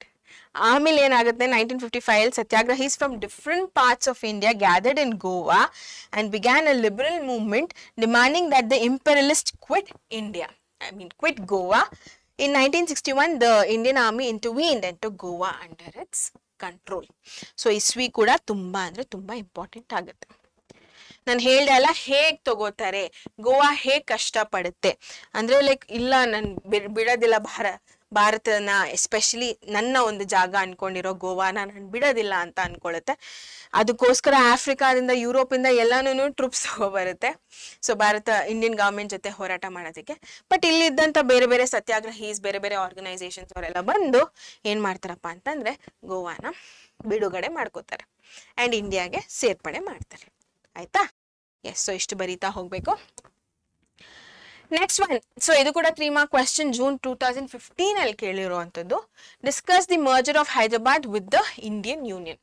So ಇದು ಕೂಡ direct question. So Hyderabad ಹೇಗೆ Indian ಗವರ್ಮೆಂಟ್ಗೆ ಸೇರ್ಪಡೆ ಆಯಿತು ಅಂತ. So ಹೈದರಾಬಾದ್ಗೆ ಇದ್ದಿದ್ದು ಒಂದೇ ಒಂದು ಪ್ರಾಬ್ಲಮ್ ಏನಪ್ಪಾ ಅಂತಂದ್ರೆ ನಾನು ಇಂಡಿಪೆಂಡೆಂಟ್ ಆಗಿರ್ಬೇಕು ಅಂತ. ಬಿಕಾಸ್ ಅಲ್ಲಿ ನಿಜಾಮ್ ಇರ್ತಾನೆ. ಸೊ ನಿಜಾಮ್ ಏನ್ ಅನ್ಕೋತಾನೆ, ಇಲ್ಲ ನಾನು ಇಂಡಿಪೆಂಡೆಂಟ್ ಆಗಿರ್ಬೇಕು, ಇದು ನನ್ನ ರಾಜ್ಯ, ನಂದೇ ಸ್ಟೇಟ್ ಇರ್ಬೇಕಿದು ಅಂತ. ಸೊ ಜಾಗ್ರಫಿಕಲಿ ಅದು ಪಾಸಿಬಲ್ ಆಗಿರ್ಲಿಲ್ಲ. Point number 1. ಪಾಯಿಂಟ್ ನಂಬರ್ 2, ಅಲ್ಲಿದ್ದಂಥ ಜನಗಳಿಗೆ ಇಂಡಿಪೆಂಡೆಂಟ್ ಆಗಿರೋದಕ್ಕೆ ಇಷ್ಟ ಆಗಿರಲಿಲ್ಲ. ಸೊ ಇಂಡಿಯನ್ ಗವರ್ಮೆಂಟ್ ಜೊತೆ ಸೇರ್ಬೇಕು ಅಂತ ಇಷ್ಟ ಆಯ್ತು. ಆಯ್ತಾ? ಸೊ ಹಾಗಾಗಿ ಏನ್ ಮಾಡುತ್ತೆ, ಇಂಡಿಯನ್ ಗವರ್ಮೆಂಟ್ ಆರ್ಮಿನ ಕಳ್ಸುತ್ತೆ. ಸೊ ಆರ್ಮಿ ನಡುವೆ ಸೋಲ್ತಾರೆ. ಓಕೆ, ಅಂಡ್ ಹೈದರಾಬಾದ್ನ ಮರ್ಚ್ ಮಾಡ್ಕೋತಾರೆ. ಸೊ ಇದು ಸೀನ್. ಆಯ್ತಾ? ಸೊ ಇದನ್ನ ಹೇಗ್ ಬರಿಬೇಕು ನೋಡಿ, ಇಷ್ಟು ಕ್ಲೀನ್ ಆಗಿ ಪಾಯಿಂಟ್ ವೈಸ್ ಬರೀತಾ ಹೋದ್ರೆ ಸಾಕು. Hyderabad was under the Nizam rule. With the intention of remaining independent, the Nizam refused to join the Union of India. An armed struggle of the farmers of Telangana under the leadership of communists was underway. There was a severe hatred against Razakar, the cruel army of the Nizam. The Indian government sent an army and defeated the Nizam, paving the way for the merger of Hyderabad with the Union of India in 1948. Year kuda tumba important agutte. Okay? Yes. So ishtun baridre saaku. Next question, describe the process of linguistic organization of states. Athava nimge what are the linguistic states and which and why did the demand for linguistic states arise? So idu 4 mark question, April 2018 ಹಾಗೂ text book ಅಲ್ಲಿ ಕೂಡ ಕೇಳಿದ್ದಾರೆ. So ಹೇಗೆ ಹೋರಾಟ ಮಾಡಿದ್ರು, ಈ ಒಂದು ಸ್ಟೇಟ್ಸ್ಗೋಸ್ಕರ ಹೇಗೆ ಹೋರಾಟ ಮಾಡಿದ್ರು, ಅದು ಹೇಗೆ ಹಿಟ್ಟಾಯಿತು ಅನ್ನೋದನ್ನ ನೀವು ಬರಿತಾ ಹೋಗ್ಬೇಕು ಇಡೀ ಪ್ರಾಸೆಸ್ನ. ಆಯ್ತಾ? ಸೊ ಯಾ ನೋಡ್ತಾ ಹೋಗೋಣ. ನೋಡಿ ಇಲ್ಲಿ, the states based on languages are called linguistic states. ಆಯ್ತಾ? ಸೊ ಫಸ್ಟ್ ಒಂದು ಡೆಫಿನಿಷನ್ ತರ ಬರ್ದ್ಬಿಡಿ. The most important democratic movement that was carried out in post independent India was the movement of linguistic formation of states. ಆಯ್ತಾ? To provide good administration ಇದನ್ನ start ಮಾಡಬೇಕು ಅಂತ ಅನ್ಕೋತಾರೆ. Because back then British ಅವ್ರು ಇದ್ದಿದ್ದ ಕಾಲದಲ್ಲಿ ಇಂಗ್ಲಿಷೇ ಇದ್ದಿದ್ದ ಕಾರಣ ಅವ್ರು ಯಾರಿಗೂ ಏನೂ ಅರ್ಥ ಆಗ್ತಾ ಇರಲಿಲ್ಲ. ಸೊ ಇದನ್ನ ನಾನು ಸ್ಟಾಪ್ ಮಾಡಬೇಕು ಅನ್ನೋ ಒಂದು ಕಾರಣಕ್ಕೆ ಈ ಒಂದು ಲೋಕಲ್ ಲ್ಯಾಂಗ್ವೇಜ್ ಅಥವಾ ಲ್ಯಾಂಗ್ವೇಜ್ ಬೇಸ್ಡ್ ಸ್ಟೇಟ್ಸ್ ಮಾಡಬೇಕು ಅಂತ ಅನ್ಕೋತಾರೆ. The administration was not effective ಅದೇ ನಾನು ಹೇಳ್ದೆ ಅಲ್ಲ, during the time of British and the princely kingdoms, because the language used for administration was different from the language of the common men. Aita? So in this backdrop, the desire for linguistic formation of states was intense. After that, Potti Sriramulu. So ಇದು process ಅಂತ ಹೇಳಿದ್ದೀನಿ. So from scratch start ಮಾಡಿ end ಆಗೋವರೆಗೂ ನೀವು ಬರೀಲೇಬೇಕು. ನೋಡಿ, States form ಆಗೋವರೆಗೂ ನೀವು ಬರೀಲೇಬೇಕು. ಆಯ್ತಾ? So yeah, under the aegis of the Andhra Mahasabha, went on fought unto death satyagraha for 58 days and then died in 1952, demanding the formation of Vishal Andhra state. This demand became much more severe. In 1953, the government formed the Justice of Fazil Ali Commission, in which Fazil Ali was the chairman and K.M. Panikkar and H.N. Kunju were the members. ನಾನು ಓದ್ತಾ ಹೋಗ್ತಾ ಇದ್ದೀನಿ, already explain ಮಾಡಿದ್ದೀನೆಲ್ಲ. In 1953, Andhra Pradesh became the first state to be formed based on language as per the report of the commission. ಏನ್ commission? Fazil Ali Commission. ಆಯ್ತಾ? The State Reorganization Act came into force in 1956 and finally 14 states ಹಾಗೂ 6 union territories were formed in the country. Right? Yes ಮಕ್ಕಳೇ, so ಇಲ್ಲಿಗೆ ಚಾಪ್ಟರ್ನ ಮುಗಿಸ್ದೆ, PYQPsನ ಮುಗಿಸ್ದೆ ಹಾಗೂ recall ಕೂಡ ಮಾಡಿದೆ. Especially recall slides ನಿಮಗೆ flash ಕಾರ್ಡ್ಸ್ನ ಮೂಲಕ ಕೊಟ್ಟಿದ್ದೀವಿ, ಸೊ ದ್ಯಾಟ್ ನಿಮಗೆ ಈಸಿ ಆಗಲಿ ಅಂತ. ಅದ್ರ ಮೇಲೆ ಜಾಸ್ತಿ ಕಾನ್ಸಂಟ್ರೇಟ್ ಮಾಡಿ. ಆ್ಯಂಡ್ ಪಾಠ ಏನಾದರೂ ಅರ್ಥ ಆಗಿಲ್ಲ ಅಂತಂದರೆ ಇಡೀ ವಿಡಿಯೋನ ನೋಡಿ. ಆ್ಯಂಡ್ PYQPs ಹೇಗೆ ಬರೆಯೋದು ಅಂತ ಕೂಡ ನಾನು ಹೇಳಿದ್ದೀನಿ. ಆ್ಯಂಡ್ ಕ್ವಿಝಲ್ಲಿ ಯಾರ್ಯಾರು ಕರೆಕ್ಟ್ ಆನ್ಸರ್ಸ್ ಕೊಟ್ಟಿದ್ದೀರೋ ಅವ್ರಿಗೆಲ್ಲರಿಗೂ ದೊಡ್ಡ ಚಪ್ಪಾಳೆ. ಆ್ಯಂಡ್ ನಿಮಗೆ ದೊಡ್ಡ ದೊಡ್ಡ ಆನ್ಸರ್ಸ್ ಅಂತ ಬಂದಾಗ ಕೀವರ್ಡ್ಸ್ ಬರ್ತಿದ್ರು ಸಾಕು ಕರೆಕ್ಟಾಗಿ. Okay, you win there, right? Yes. So ಇಲ್ಲಿಗೆ ಈ ಒಂದು ಚಾಪ್ಟರ್ನ ಮುಗಿಸ್ತೀನಿ. ನನ್ನ ನೆಕ್ಸ್ಟ್ ಕ್ಲಾಸಲ್ಲಿ ನೆಕ್ಸ್ಟ್ ಚಾಪ್ಟರ್ ಜೊತೆ ನಿಮ್ಮ ಮುಂದೆ ಬರ್ತೀನಿ. Until then signing off Sahana. Take care. ಬಾಯ್.